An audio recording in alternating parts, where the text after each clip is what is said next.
अपने गुरु महाराज के पावन चरण कमलों में श्रद्धा सुमन अर्पित करके दया कृपा और संभाल की प्रार्थना करते पूज्य महाराज जी।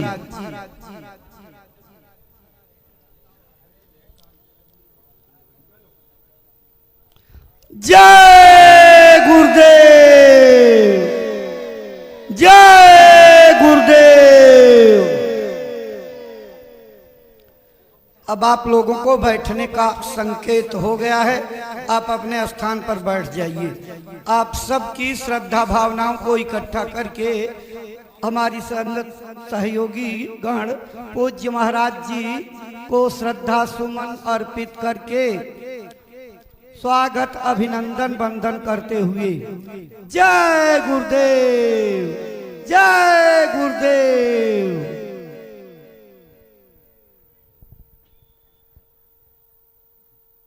जिम्मेदार हो गए।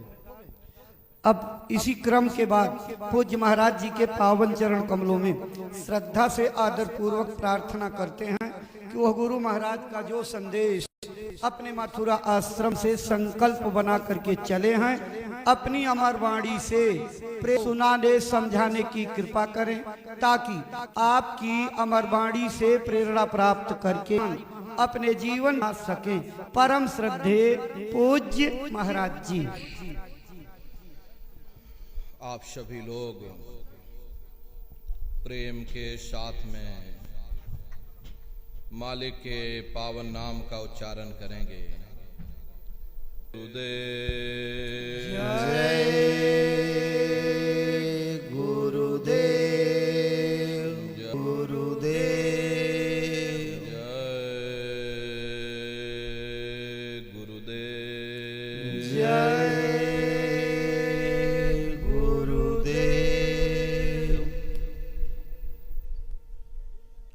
सर्वत्र विराजमान शब्द स्वरूप परम पूज्य स्वामी जी महाराज के श्री चरणों में कोटि कोटि नमन प्रणाम करते हुए इस सत्संग समारोह में पधारे हुए सभी सत्संगी धर्म प्रेमी भाई बहनों को सादर जय गुरुदेव। प्रेमी भाई बहनों, हम आप परम सौभाग्यशाली हैं कि ऐसे कलिकाल में मानव तन ये मनुष्य शरीर प्राप्त हुआ है। उससे भी परम सौभाग्य की बात है कि इस मनुष्य रूपी मंदिर में बैठ करके हम लोगों को सत्संग सुनने का ये अवसर मिल रहा। सत्संग जल जो कोई पावे, मैलाई सब कट कट जावे। ये सत्संग है, ये कोई किस्से और कहानियां नहीं,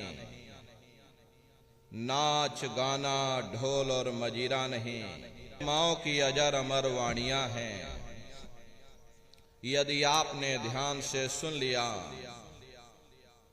तो निश्चय ही आपको अपने मानव जीवन के उद्देश्यों के बारे में पता चलेगा कि आखिर ये मनुष्य शरीर हमको क्यों मिला है, क्या इसका उद्देश्य है, मरने के बाद हम लोग कहाँ जाएंगे, हमारे बाल बच्चे, हमारे रिश्ते नातेदार, हमारे कुटुंब परिवार वाले कहाँ जाएंगे, कैसे हमारी इस जीवात्मा का कल्याण होगा।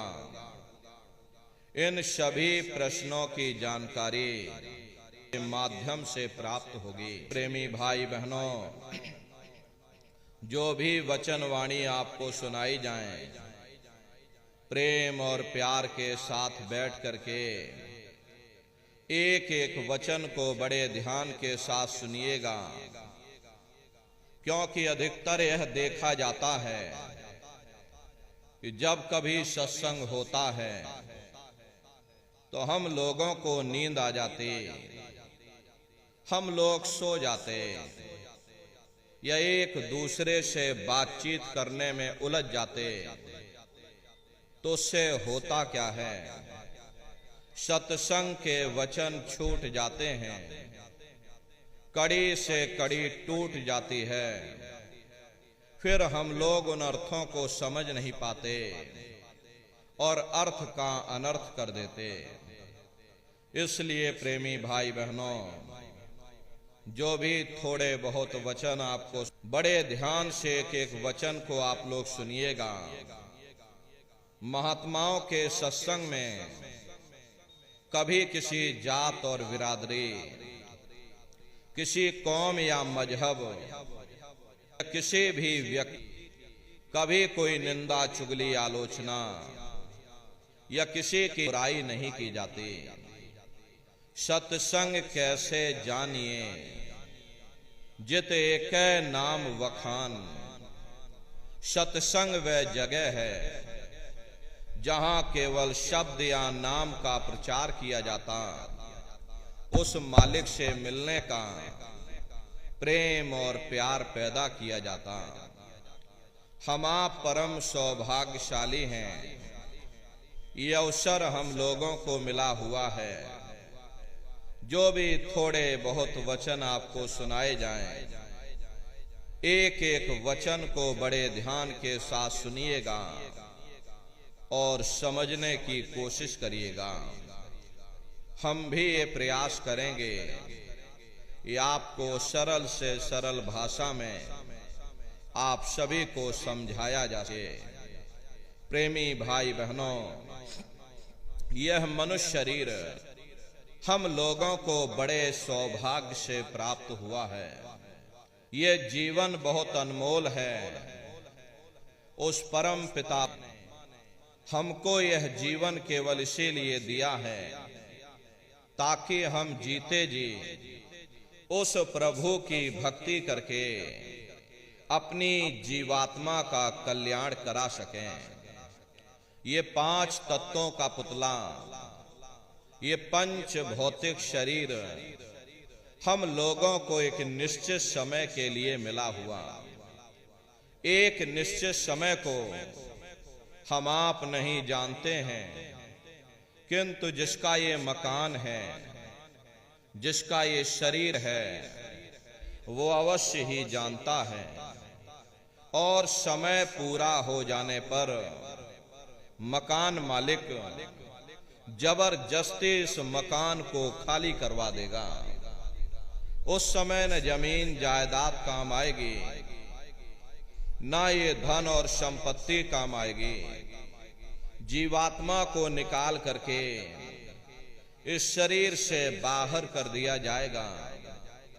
ये शरीर हमारा आपका यहीं जमीन पर धड़ाम से गिर पड़ेगा, क्योंकि जीवात्मा के निकल जाने के बाद में ये शरीर सिर्फ एक माटी का पुतला है, उससे ज्यादा कुछ भी नहीं।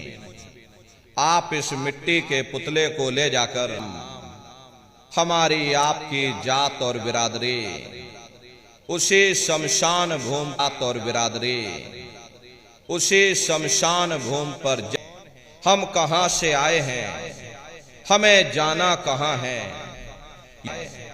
हमें जाना कहां है, ये मानव मात्र के लिए एक कठिन प्रश्न बना हुआ है। इस प्रश्न का हल तब तक नहीं होगा जब तक इस धराधाम पर कोई संत महात्मा फकीर न मिल जाए। इसीलिए वह मालिक अति दया और कृपा करके संतों महात्माओं को धरती पर भेजते हैं, और संत महात्मा फकीर यहाँ पर आकर के हम जीवों को समझाने की कोशिश करते कि भाई हम आए वही देश से जहां तुम्हारो धाम, तुम सबको घर पहुंचावना एक हमारो काम। हम उसी देश से आए हैं जिस देश के तुम रहने वाले हो। परंतु तुम अपने सच्चे देश को छोड़ करके इस झूठे काल और माया के देश में फंस गए। यह देश तुम्हारा देश नहीं, तुम्हारा देश सचखंड है। ये कौम तुम्हारी कौम नहीं, तुम्हारी कौम सतनाम है। और ये जीवात्मा उस सतनाम रूपी समुद्र की बूंद है। इस बूंद को समुद्र से मिलाओ, यानी जीवात्मा को उस परमात्मा से मिलाओ।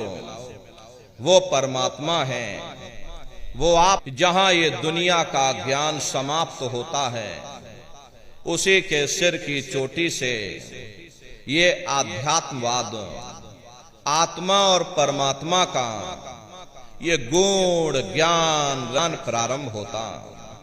उस विज्ञान को पाने के लिए सबसे पहले यह जरूरी है कि पहले आप लोग मानवतावादी बने, मानव धर्म और मानव कर्म को अपनाएं। अरे मानव धर्म क्या है? इंसान इंसान के काम आवे, एक दूसरे की निस्वार्थ भाव से सेवा करे, सत्य, दया, अहिंसा, परोपकार आदि गुणों को अपने जीवन में उतार करके और किसी संत महात्मा की खोज करके उनके बताए हुए रास्तों पर चल करके उस मालिक की भक्ति करके अपनी जीवात्मा का कल्याण करा ले। यही इंसान का सबसे बड़ा मानव धर्म है। लेकिन आज इस कलिकाल में ये दुनिया की आवाम जनमानस इंद्रियों के भोग और वासनाओं में, शराबों और कबाबों में, मांस और मदिरा में सुख ढूंढने की कोशिश कर रही। ये चरित्र पतन जैसे कार्यों को अपना करके ये आवाम जनमानस कैसे सुखी हो सकती? पहले अपने चरित्र जैसे धन को इकट्ठा करो, क्योंकि चरित्र ही सब कुछ है। चरित्र ही मानव धर्म की पूंजी है। ये दुनिया भर के रगड़े झगड़े, पिता पुत्र में लड़ाई, आदमी औरत में लड़ाई, घर परिवार में लड़ाई, समाज में लड़ाई, जातियों में लड़ाई, मुल्क में लड़ाई। हरे नर नारियों, ये इंसानों का काम नहीं है, ये हैवानों का काम है। इसलिए पहले आप इंसान बनो, चरित्रवान बनो, महात्माओं के जरा नजदीक आओ। वे जो दया का प्रसाद दें, उसे खुशी खुशी लेकर के अपने निज घर को जाओ, जहां न फिर जन्मना है और ना ही फिर मरना है। इसीलिए हमारे गुरु महाराज परम संत बाबा जय गुरुदेव जी महाराज ने आवाम जनमानस के बीच में ये आवाज लगाई है, क्या इंसानों, तुम अपने मानव धर्म के रास्ते पर वापस आ जाओ और इस मानव मंदिर में बैठ करके भगवान का सच्चा भजन करो, जिससे तुम्हारी ये जीवात्मा नरकों में जाने से बच जाए। अरे हम माने ना माने, लेकिन संत महात्मा त्रिकालदर्शी होते हैं, वे सब कुछ जानते हैं। अगर हम उनके वचनों को मान जाएंगे तो हम लोग बच जाएंगे, नहीं तो खाई और खंदक में जा करके गिर जाएंगे।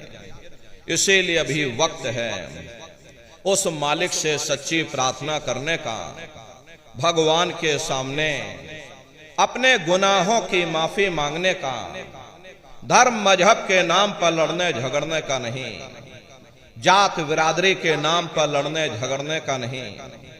अरे हमने बहुत लड़ लिया, बड़े बड़े झगड़े और फसादे की, बड़ी बड़ी नुक्ताचीनी की, सिवाय नफरत के हमको क्या मिला?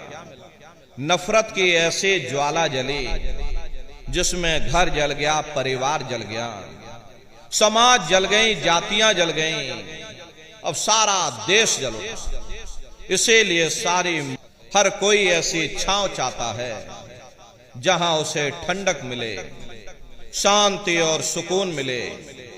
और ये सब वहीं मिल सकते हैं जहां शांत के संदेश होते, सुकून के संदेश होते, मानव धर्म और मानव कर्म के संदेश होते।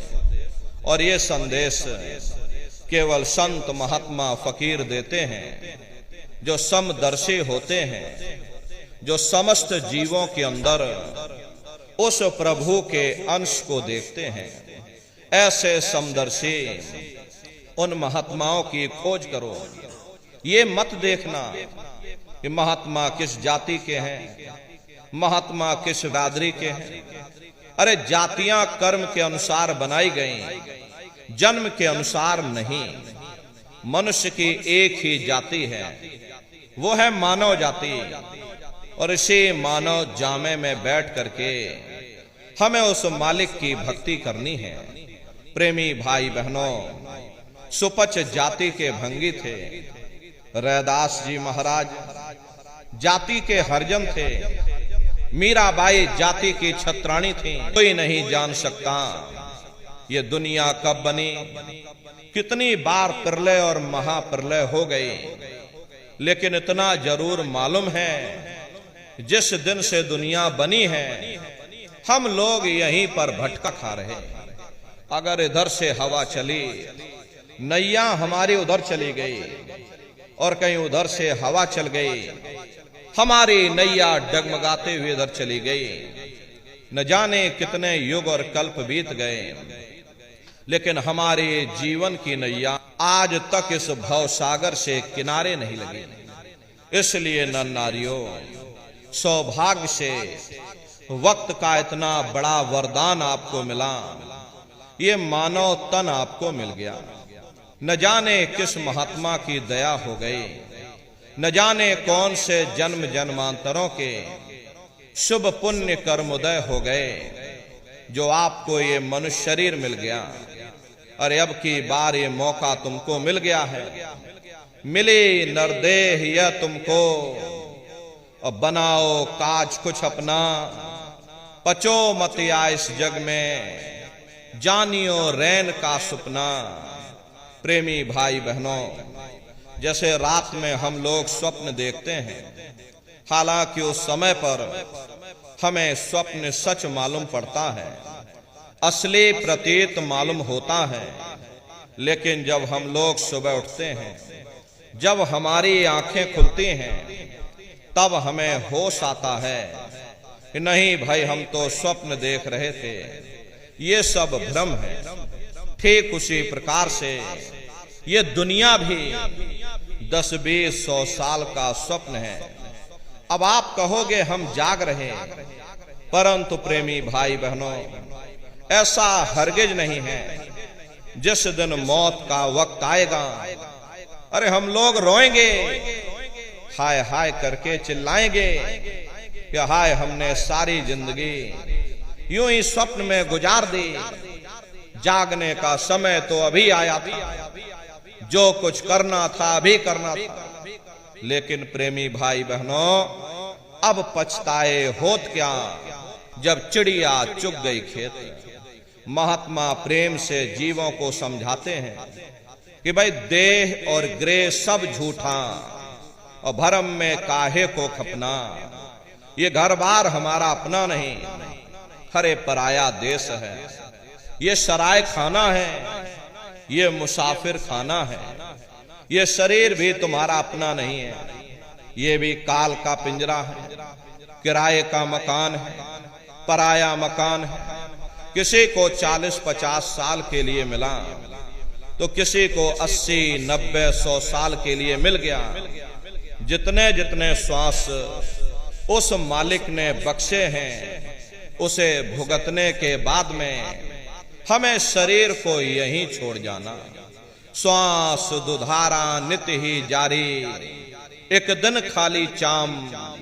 प्रेमी भाई बहनों, एक तालाब पानी से चाहे कितना भी क्यों ना भरा हो, आप एक छोटी सी नाली काटकर खोल दीजिए, तालाब में छोटा सा छेद कर दीजिए, तो सारा पानी ही तालाब से बाहर निकल जाएगा।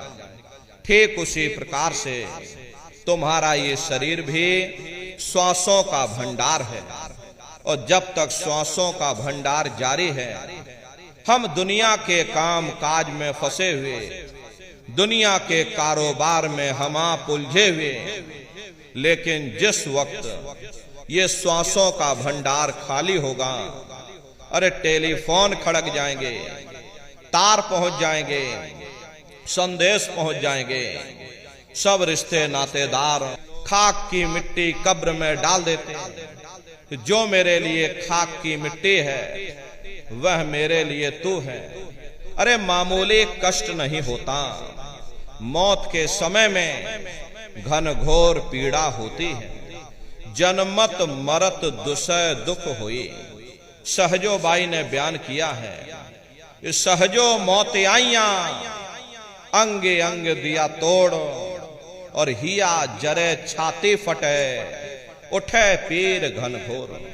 गुरु महाराज सत्संग में फरमाते थे कि जैसे 1,00,000 बिच्छू एक साथ मिल करके हमारे शरीर पर डंक मारे, उससे भी लाखों करोड़ों गुना ज्यादा, लाखों करोड़ों गुना ज्यादा मौत के समय में दर्द होता है। प्रेमी, जब मृत्यु आती है तो किस तरह से प्राण निकलते हैं, प्राणों के निकलने की क्या प्रक्रिया होती है, पहले उसे आप अच्छी तरह से समझ लीजिए। सिमटत भास श्वास उठ जावे, प्राण पति जम सिमट समावे। उस समय हमारी ये श्वासें रुक जाती, शरीर की चेतना नीचे से सिमटने लगती है, तो सबसे पहले गुदा चक्र टूटता है, क्योंकि गुदा चक्र में पृथ्वी का वास होता है। गुदा चक्र टूट करके ऊपर इंद्रिय चक्र में समा जाता है। इंद्रिय चक्र में जल का वास होता, यानी जल ने पृथ्वी को घोल दिया। फिर जब इंद्रिय चक्र टूटेगा तो ऊपर नाभि चक्र में समा जाएगा। ये नाभि चक्र में अग्नि का वास होता, यानी अग्नि ने फिर जल को सुखा दिया। ये नीचे से सिमटाव होता है, नीचे से ऊपर की ओर सिमटाव होता। पैरों के तलवे से लेकर के ये सिर की चोटी तक सिमटाव होता। फिर जब ये नाभि चक्र टूटेगा तो ऊपर हृदय चक्र में समा जाएगा। हृदय चक्र में वायु का वास होता, यानी वायु ने अग्नि को अपने में समाहित कर लिया, और इस तरह से वायु ऊपर आकाश मुड़ गई। ये आंखों की पुतलियां ऊपर पलट जाती हैं, मुंह खुला का खुला रह जाता।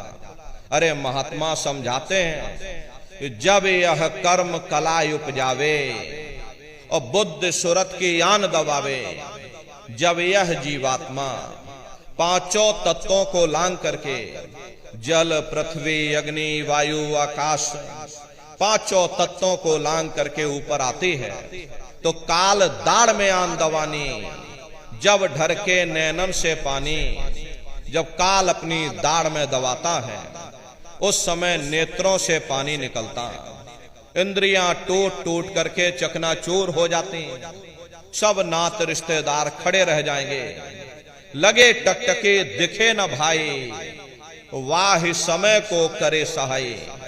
उस समय मरने वाला टकटकी लगाकर देखता है कि कोई मेरी मदद कर दे, कोई मेरी सहायता कर दे, अरे कोई मुझे बचा ले। लेकिन प्रेमी भाई बहनों, सब नाथ रिश्तेदार खड़े रह जाते हैं, भाई बंधु सब देखते रह जाते हैं, डॉक्टर वैद्य हकीम सब आपको घेरे रह जाते हैं, लेकिन उस समय आपको कोई बचा नहीं पाता। जम के दूत घेर चौफेरा और निक्षय प्राण छोड़ के डेरा। यमदूत आते हैं, प्राणों की डोरी को तोड़ देते हैं और जीवात्मा को खींच करके इस शरीर से बाहर कर दिया जाता है। जैसे लेकिन उधर देखो क्या होता, लेकिन उधर देखो क्या होता, तुम्हारी जीवात्मा को ले जाकर के ऊपर धर्मराज की कचहरी में पेश कर दिया जाएगा। वहां पलक झपकते ही तुम्हारे अच्छे और बुरे कर्मों का हिसाब किताब हो जाएगा। धर्मराज तुमको सजा सुना देंगे कि ले जाओ इनको फलाने नरक में डाल दो, क्योंकि मैंने इनको मौका दिया था जब ये माँ के घर में उल्टे लटके हुए थे, सिर इनका जब नीचे था, पैर जब इनके ऊपर थे, माँ के घर में जब ये उल्टे लटके हुए थे, जठराग्नि में जब ये तप रहे थे, उस समय इन्होंने मुझसे प्रार्थना की थी कि हे मालिक अब प्रभु कृपा करो वही भांति और सब तज भजन करें दिन राति, कि हे परमात्मा इस बार हमको मौका दे दो, इस बार हमको ये मनुष्य शरीर दे दो, हम भजन करेंगे, भक्ति करेंगे। शरीर दे दिया और कह करके मैंने भेजा था कि भाई ये मनुष्य शरीर ये किराए का मकान है, ये तुम्हारा अपना नहीं है। अगर ये तुम्हारा अपना होता तो हमेशा तुम्हारे पास रहता, ये तुम्हारा अपना नहीं,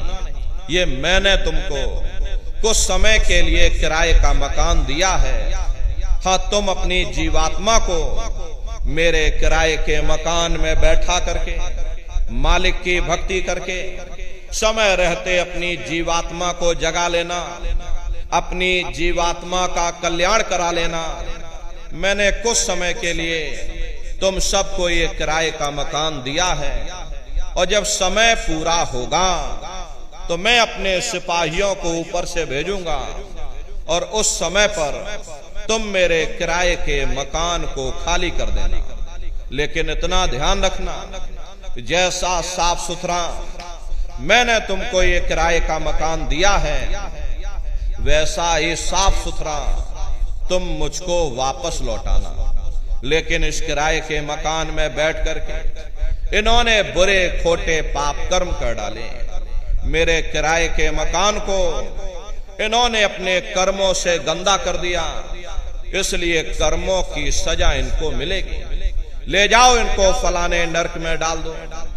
अरे महात्मा कभी झूठ नहीं बोलते। महात्माओं ने जब साधना किया, साधना करके जब ऊपर गए और ऊपर जा करके जब उन्होंने नरकों का हाल देखा तो हमारी आपकी जानकारी के लिए उन्होंने धर्म ग्रंथों में लिख दिया कि लोह के खंभ तपत के माही और जहां जीव को ले चिपटाई वहां बड़े बड़े लोहे के खंभे अग्नि से धधक धधक कर लाल हो रहे। ऐसे खोटे जीवों को उन्हीं तपते हुए खंभों के ऊपर लिटा दिया जाता।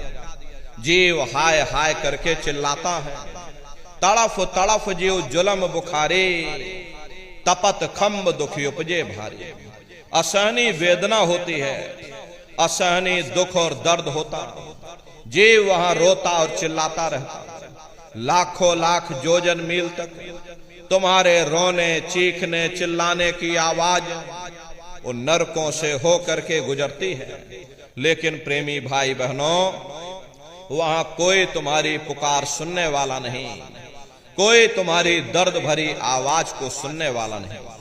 कभी कभी हम लोगों के मन में ख्याल आता है कि भाई जीवात्मा तो हमारी अजर अमर है, मान लो शरीर हमारा मिट्टी में मिल गया, लेकिन जीवात्मा अजर अमर है।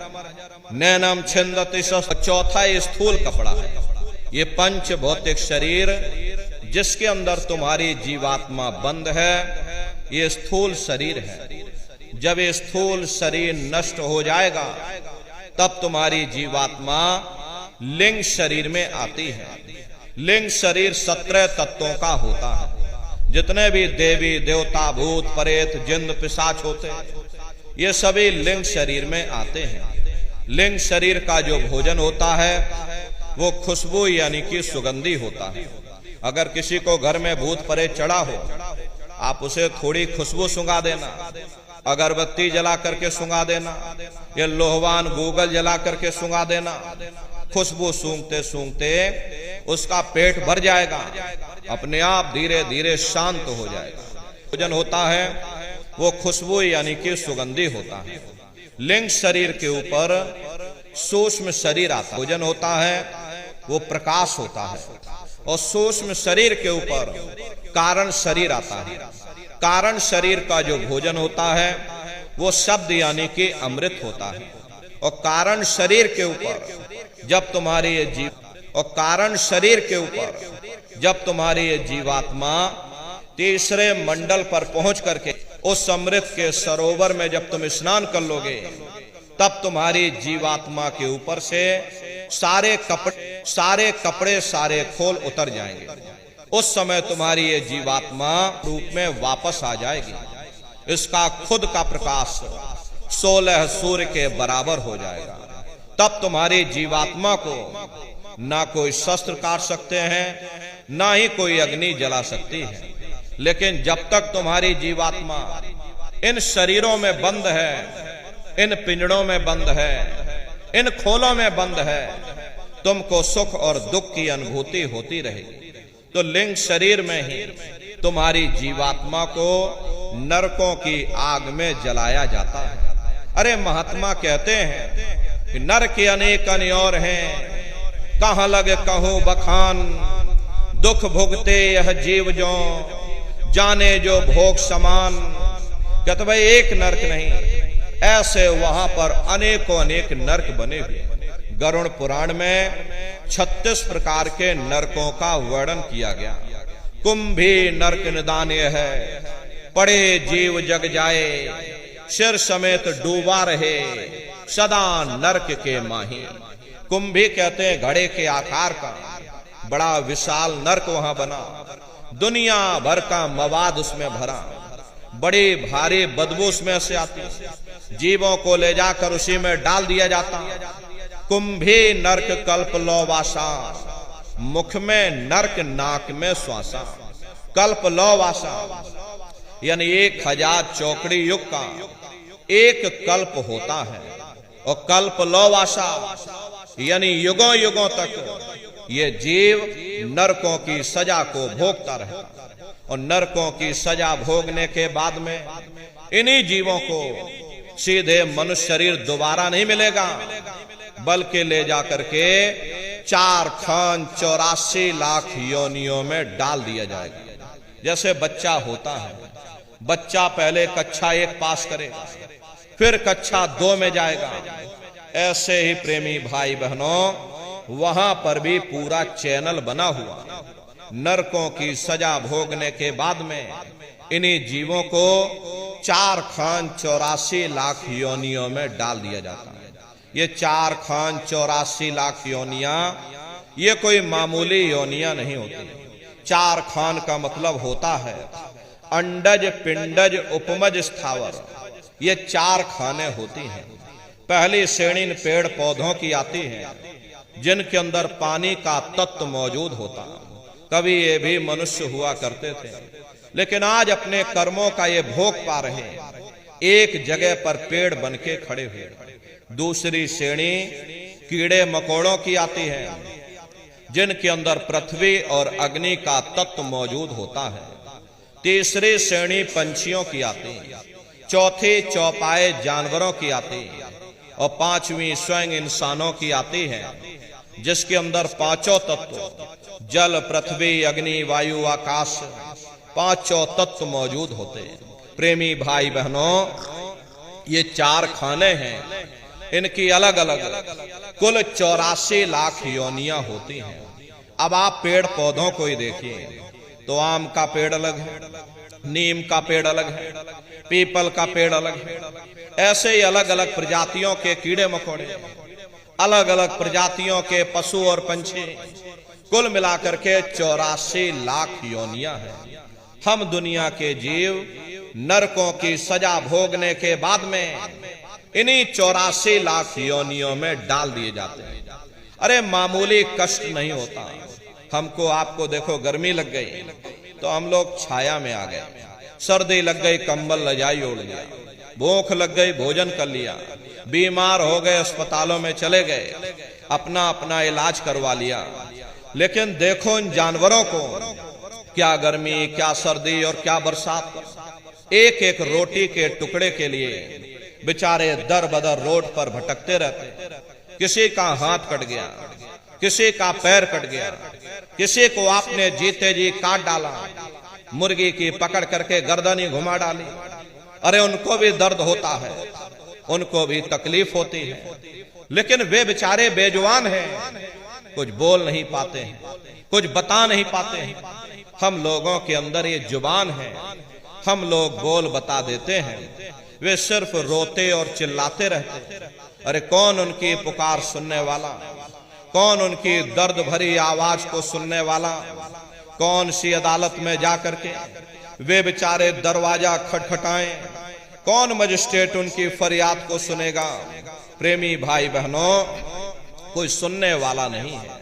अरे कई जन्म भय कीट पतंगा, कई जन्म भय मीन कुरंगा, कई जन्म पंखी सर्प होयो, और कई जन्म है वर वृक्ष जोयो। मिल जगदीश मिलन की वरिया, चिरंकार यह देश सजरिया। करोड़ों करोड़ युगों से हम आप नरकों की सजा भोगने के बाद में फिर कभी कीड़े पतंगों की योनि में डाल दिए जाते, कभी पेड़ पौधों की योनि में डाल दिए जाते, तो कभी पशु और पंछियों की योनि में डाल दिए जाते। प्रेमी भाई बहनों, 84 लाख योनियों की सबसे जो आखिरी योनि होती है वो गाय और बैल की योनि होती है। गाय स्त्री का रूप लेती है और बैल पुरुष का रूप लेते हैं। ये 84 लाख योनियों की सबसे आखिरी योनि यानी कि अंतिम पायदान होता है। उसके बाद तब जाकर के हम लोगों को दोबारा फिर से मनुष्य शरीर प्राप्त होता। इसीलिए कहा गया है कि बड़े भाग्य मानुष तन पाया, कोट जन्म जब भटका खाया। कोटान कोट जन्म जन्मांतरों तक अलग अलग योनियों में भटकने के बाद में तब बड़े सौभाग्य से तुम लोगों को ये मनुष्य शरीर प्राप्त हुआ है। लेकिन बड़े अफसोस की बात है, जैसे किसी को हीरा मिल गया, उसे हीरे की परख नहीं, उसने हीरे को ले जाकर गधे के गले में बांध दिया। ठीक उसी प्रकार से ये मनुष्य शरीर उत्तम से उत्तम है, लेकिन इंसान इसकी कद्र नहीं करता। खाने पीने ऐसो इशरत में, मोह ममता में अपने कीमती समय को और श्वासों की पूंजी को बर्बाद कर देता। रात गवायो सोए के, दिवस गवायो खाए, हीरा जन्म अमोल था, कौड़ी बदले जाए। भगवान राम ने कहा, बड़े भाग्य मानुष तन पाया, सुर दुर्लभ सद ग्रंथ ही गाया। सुर कहते हैं देवताओं को। बड़े से बड़े देवी और देवता भी इस मनुष्य शरीर को पाने के लिए तरसते हैं, क्योंकि इसी मनुष्य रूपी मंदिर में बैठ करके हम आप उस परमात्मा की भक्ति कर सकते हैं। इसीलिए संतों महात्माओं ने इस पंच भौतिक शरीर को सच्चा हरि मंदिर कहकर याद किया। ये हरि मंदिर यह शरीर है, ज्ञान रतन प्रकट होए, ये असली हरि मंदिर है। जब भी वो परमात्मा मिलेगा, इसी हरि मंदिर के अंदर मिलेगा। इसी पंच भौतिक शरीर को ईसा मसीह साहब ने टेम्पल ऑफ लिविंग गॉड यानी जिंदा ईश्वर का मंदिर कहा। इसी पंच भौतिक शरीर को मुसलमान फकीरों ने कुदरती काबा कहकर याद किया। इसी पंच भौतिक शरीर को गुरु नानक साहब ने नर नारायणी देह कहकर याद किया। ये वो देह है जिसमें नारायण स्वयं विराजमान है। अरे वो नारायण जब भी मिलेंगे तुम्हें तुम्हारे अंदर मिलेंगे। यही कबीर साहब ने लिखा है, जो तिल माही तेल है और जो चकमक में आग, और तेरा साईं तुझ में और जाग सके तो जाग। जैसे तिल में तेल होता है, पत्थर में अग्नि होती है, ठीक उसी तरह से वो मालिक हर एक के घट घट में, हर एक के वजूद के अंदर बैठा हुआ। यही महात्माओं ने कहा कि कस्तूरी कुंडल बसे, मृग धूड़े बन माही, ऐसे घट घट राम हैं, दुनिया देखे नहीं। जैसे हिरन कस्तूरी की खुशबू को बाहर जंगलों में जाकर ढूंढता, हालांकि वो खुशबू उसके नाभि से हो करके आती है। वही हाल हम जीवों का है। हम दुनिया के जीव भी उस परमात्मा की खोज बाहर इस जड़ संसार में कर रहे हैं। प्रेमी भाई बहनों, आप सभी लोग बुद्धिमान हो, पढ़े लिखे लोग हो, राजधानी के किनारे के रहने वाले लोग हो, अपनी अपनी बुद्धि से आप जरा विचार करके देखिएगा कि जब उस परमात्मा ने हर इंसान को एक जैसा बनाया, आँख, कान, नाक, मुंह, हाथ, पांव एक जैसे दिए, तो हम आप ये कैसे सोच सकते हैं कि उसने हिंदुओं के लिए अपने मिलने का कोई और रास्ता बनाया होगा, या मुसलमान, सिख या ईसाइयों के लिए अपने मिलने का कोई और रास्ता। अरे मोको का धोड़े रे बंदे, मैं तो तेरे पास में, ना तीरथ में ना मूरत में, मैं तो हूं विश्वास में। ना मैं तीरथ में मिलूंगा, ना मैं मूरत में मिलूंगा, ना मैं अन्य किसी कर्मकांड में मिलूंगा, ना मैं ग्रंथों में मिलूंगा, ना मैं पोथियों में मिलूंगा, ना ही मैं इन किताबों में मिलूंगा। चाहे सारी उम्र बैठ करके तुम किताबें पढ़ते रहो, रात दिन ढोलक मजीरा बजा बजा करके उन चौपाइयों को तुम रटते रहो, अरे मैं जब भी मिलूंगा तो मैं तुम्हारे अंदर मिलूंगा। प्रेमी भाई बहनों, बड़ी सीधी सी बात है कि अगर खाना बनाने की किताब सारी उम्र बैठ करके तुम पढ़ते ही रहोगे कि भाई खाना ऐसे बनता है और खाना वैसे बनता है, और खाने में नमक डाला जाता है, और खाने में तेल डाला जाता है, फिर खाने में हल्दी डाली जाती है, और फिर उसमें जीरा डाल दिया जाता है, तो कभी तुम्हारा पेट नहीं भर सकता जब तक आप खाना बनाओगे नहीं, उसे स्वयं खाओगे नहीं, कभी तुम्हारा पेट नहीं भर सकता। हम वेदों की निंदा नहीं करते, हम ग्रंथों की निंदा नहीं करते, हम गीता, कुरान और बाइबल की निंदा नहीं करते। वेद, शास्त्र, गीता, कुरान, बाइबल, जितने भी हमारे धर्म ग्रंथ हैं, चिल्ला चिल्ला करके सब यही कह रहे हैं कि भाई मनुष्य के अंदर अंड खंड ब्रह्मांड है, स्वयं वो परमात्मा तुम्हारे अंदर बैठा, चलो अंदर चलो, अंदर चल करके उस परमात्मा का दर्शन दीदार करो। अब सवाल ये उठता है, भाई आखिर हम अपने अंदर जा करके उस परमात्मा का दर्शन कैसे करेंगे? तो इसके लिए संतों महात्माओं ने केवल 3 साधन बताए। साधन 3 सारे अनुवर्णे, और साधन सब थोथे मां। इस कलयुग में उस मालिक को पाने के लिए महात्माओं ने केवल 3 पूजाएं बताई। पहला है सुमरन, दूसरा है ध्यान, और तीसरा है भजन। सुमरन कहते हैं अपने गुरु को याद करना, ध्यान कहते हैं अपनी दिव्य दृष्टि को खोलना, और भजन कहते हैं कान में उंगली डाल करके उस शब्द को सुनना, उस नाम को सुनना, उस देववाणी आकाशवाणी को सुनना जो 24 घंटे तुम्हारे सबके अंदर गूंज रही। प्रेमी भाई बहनों, ये सुरत शब्द नाम योग की साधना है। जितने भी महात्मा धरती पर आए उस मालिक को पाया, सुरत शब्द नाम योग की साधना करके ही पाया। देखिए, सबसे पहले कबीर साहब आए। कबीर साहब ने सुरत शब्द नाम योग की साधना जारी की। उसके बाद गुरु नानक साहब आए। गुरु नानक साहब ने भी सुरत शब्द नाम योग की साधना जारी की। उसके बाद और भी महात्मा आए, कबीर, नानक, दादू दरिया, भीखा, रविदास, पलटू, जगजीवन। प्रेमी भाई बहनों, आपके बाराबंकी जिले में ही देखिए जगजीवन साहब जी महाराज हुए, उन्होंने भी उस मालिक को पाया तो सुरत शब्द नाम योग की साधना करके ही पाया। आप चित्रकूट में चले जाइए, गोस्वामी जी महाराज जिन्होंने रामचरित्र मानस बनाई है, जिसका पाठ आप सभी लोग अपने अपने घरों में, मंदिरों में बैठ करके करते हो, उन्होंने भी उस मालिक को पाया तो सुरत शब्द नाम योग की साधना करके ही पाया। राजस्थान की धरती पर देखिए मीराबाई हुई, सहजोबाई हुई, उन्होंने भी उस मालिक को पाया तो सुरत शब्द नाम योग की साधना करके ही पाया। प्रेमी भाई बहनों, ये सुरत शब्द नाम योग की साधना है। इस साधना की 3 क्रियाएं हैं। पहला है सुमरन, दूसरा है ध्यान, और तीसरा है भजन। तो कैसे आप लोग सुमरन करोगे, कैसे आप लोग ध्यान करोगे? और कैसे आप लोग भजन करोगे। बहुत से नए प्रेमी भाई बहन बैठे हुए हैं, तो सुमरन ध्यान और भजन कैसे करना है बैठ करके अच्छी तरह से आप लोग समझिएगा और फिर घर पर जा करके करिएगा। तो सबसे पहले सुमरन कैसे किया जाएगा, सुमरन करने के लिए एक माला आप लोग ले लेना।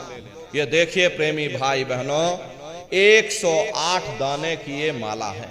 अपने अपने घरों में बैठ करके बाहर से अपनी आंखों को बंद कर लेना और दोनों आंखों के मध्य भाग में अपने ध्यान को रोक करके और दाने दाने पर जय गुरुदेव नाम का उच्चारण करिएगा। हर दाने पर जय गुरुदेव नाम, हर दाने पर जय गुरुदेव नाम, जय गुरुदेव जय गुरुदेव जय गुरुदेव जय गुरुदेव, कुल 108 बार करिएगा। दोबारा इसी जगह फिर वापस आ जाओगे। जब आप जय गुरुदेव नाम का उच्चारण करोगे तो दोनों आंखों के मध्य भाग में अपने ध्यान को रोक करके और दाने दाने पर जय गुरुदेव नाम का उच्चारण करिएगा। जिसको आप याद कर रहे हो, एक समय ऐसा आएगा वो अंतर में तुम्हारे सामने प्रकट हो जाएगा। उसके स्वरूप को देख लेना, फिर उसी के स्वरूप को याद करके जय गुरुदेव नाम का सुमरन सभी नए प्रेमी भाई बहन करिएगा। दूसरी बार फिर यहीं से जय गुरुदेव नाम का सुमरन, तीसरी बार फिर यहीं से जय गुरुदेव नाम का सुमरन, चौथी बार फिर यहीं से जय गुरुदेव नाम का सुमरन। इस तरह से कुल 8 बार जय गुरुदेव नाम का सुमरन सभी नए प्रेमी भाई बहन करिएगा। और 8 बार करने के बाद में ये माला आप रख देना। प्रेमी भाई बहनों, ये जय गुरुदेव नाम किसी साधारण इंसान का नाम नहीं, ये स्वयं उस अनामी महाप्रभु का नाम है। समय समय पर संत महात्मा अपने अपने समय पर आकर के अपनी साधना के द्वारा उस मालिक के नाम को जगाते हैं, उस मालिक के नाम को सिद्ध करते हैं। जैसे कबीर साहब आए, कबीर साहब ने साहिब नाम सिद्ध किया। गुरु नानक साहब आए, गुरु नानक साहब ने वाहे गुरु नाम सिद्ध किया। गोस्वामी जी महाराज आए, गोस्वामी जी महाराज ने राम नाम सिद्ध किया। मीराबाई आई, मीराबाई ने गिरधर नाम सिद्ध किया। सूरदास जी महाराज आए, सूरदास जी महाराज ने श्याम नाम सिद्ध किया। इसी तरह से हमारे गुरु महाराज जय गुरुदेव नाम सिद्ध करके गए। जय गुरुदेव नाम का जहाज लगा कर गए। अगर इस जहाज पर सारी दुनिया बैठेगी, ये जहाज सारी दुनिया को पार करेगा। नए जीवों के लिए नामदान को और सरल से सरल किया गया। वरना बहुत से पुराने पुराने प्रेमी बैठे हैं, अगर उनसे ये पूछा जाए कि भाई जरा नाम रूप स्थान गाजे बाजे बता दो, वो तक भूल जाते हैं। अब इतने पुराने हो करके नाम रूप स्थान गाजे बाजे याद नहीं कर पाए। इसीलिए नए जीवों के लिए नामदान को और सरल से सरल किया गया। एक है साध है सब सध है, सब साध है सब जाए। पहले अपने गुरु की उंगली पकड़ लो, क्योंकि गुरु तुम्हारा सच्चा रहबर है। गुरु बिन भव निज तरह न कोई, बगैर गुरु के तुम्हारी ये जीवात्मा इस भव सागर से पार नहीं जा सकती। गुरु गोविंद दो खड़े काके लागू पाई, बलिहारी गुरु आपने जिन गोविंद दियो बताई। महिमा उन्हीं की है जिन्होंने उस गोविंद को लखा दिया। इस संसार में हमारे 3 तरह के गुरु होते हैं। पहले गुरु हमारे माता पिता होते हैं, जो हमें जन्म देते हैं, हमारा पालन पोषण करते हैं, बचपन से हमारे अंदर संस्कार डालते हैं। ये माता पिता हमारे पहले गुरु होते हैं। दूसरे गुरु हमारे शिक्षक होते हैं, जो हमें स्कूलों में कॉलेजों में हमें जो भौतिक ज्ञान देते हैं, ये हमारे दूसरे गुरु होते हैं। और तीसरे हमारे आध्यात्मिक गुरु होते हैं, जो हमारी जीवात्मा को इस भवसागर से पार ले जाते हैं। इसीलिए कहा गया है कि गुरुर ब्रह्मा गुरुर विष्णु गुरुर्देवो महेश्वर गुरुर साक्षात पर ब्रह्म तस्मै श्री गुरुवे नमः। 3 लोक 9 खंड में गुरु से बड़ा न कोई, करता करे न कर सके और गुरु करे सो होई। इसलिए प्रेमी भाई बहनों, साधना करने से पहले जय गुरुदेव नाम का सुमरन सभी नए प्रेमी भाई बहन करिएगा। और सुमरन करने के बाद में फिर आप लोग ध्यान पर बैठिएगा। दूसरा है ध्यान। ध्यान कहते हैं दृष्टि को एकाग्र करना, अपनी दिव्य दृष्टि को खोलना, अपने शिव नेत्र को खोलना, अपने तीसरे नेत्र को खोलना। तो कैसे आप लोग ध्यान करोगे, जरा अच्छी तरह से समझ लीजिए। अपने अपने घरों में पलथी मार करके बैठिए, शरीर को टाइट मत करना। बहुत से प्रेमी गलती कर देते हैं कि ध्यान के समय अपने शरीर को बिल्कुल टाइट कर देते हैं। यदि आप अपने शरीर को टाइट कर दोगे तो शरीर तुम्हारा थक जाएगा, फिर शरीर ढीला पड़ जाएगा, फिर जैसे के तैसे हो जाओगे। इसलिए पहले से ही अपने शरीर को बिल्कुल ढीला छोड़ देना। जितना आराम से आप बैठोगे उतना आपके लिए अच्छा रहेगा। तो अपने अपने घरों में पलथी मार करके और ढीले बदन से आराम से बैठ जाना। बाहर से अपनी आंखों को बंद कर लेना और दोनों आंखों के मध्य भाग में दूर सामने देखिएगा तो सामने आपको अंधेरा दिखाई देगा। जब आप अपने बाहर की आंख को बंद कर लोगे और अंतर में सामने देखोगे तो सामने आपको अंधेरा दिखाई देगा। बस उसी अंधेरे में एक जगह पर आप अपनी दृष्टि को रोकिएगा। होशियारी यही रहे ये आंखों की पुतलियां हिलने ना पाए। शुरुआती समय में ये आंखों की पुतलियां अंदर अंदर हिलेंगी, लेकिन जब आप रोज रोज अभ्यास करोगे, करत करत अभ्यास ते जड़ मत होत सुजान, जब रोज रोज अभ्यास करोगे तो आंखों की पुतलियां हिलना बंद हो जाएंगी। तो दूर सामने अंधेरे में एक जगह पर आप अपनी दृष्टि को रोकिएगा या उस अंधेरे को लगातार देखते रहना। दृष्टि अपने आप अंधेरे में रुक जाएगी। उस समय किसी के बारे में सोचना नहीं, किसी के बारे में विचार मत करना, शरीर को बिल्कुल हिलाना नहीं। शून्य हो करके, शांत चित्त हो करके बस सामने उस अंधेरे को लगातार देखते रहना। देखते देखते देखते देखते एक समय ऐसा आएगा कि आपकी दृष्टि उस अंधेरे में रुक जाएगी। और जैसे ही आपकी दृष्टि अंधेरे में रुकेगी तो सुई की नोक के बराबर काले में भी काला बिंदु, बड़ा चमकीला बिंदु होगा, तारे की तरह चम चम चम चम चमकेगा। वो चमकता हुआ तारे जैसा बिंदु आपको सामने अंधेरे में दिखाई पड़ेगा। और जब वो बिंदु सामने दिखाई पड़ जाए तब आप अपनी दृष्टि को उस बिंदु पर एकाग्र कर देना। वही बिंदु दरवाजा है, वही बिंदु खिड़की है। उसी को हरि का द्वार यानी कि हरिद्वार कहा गया। बहुत विशाल वो दरवाजा है। ये संसार कुछ नहीं है। ऐसे लाखों संसार इकट्ठे करके एक साथ दरवाजे के अंदर डाल दो, पता तक नहीं चलेगा। इतना विशाल वो हरि का द्वार तुम्हारे सब के अंदर बना हुआ है।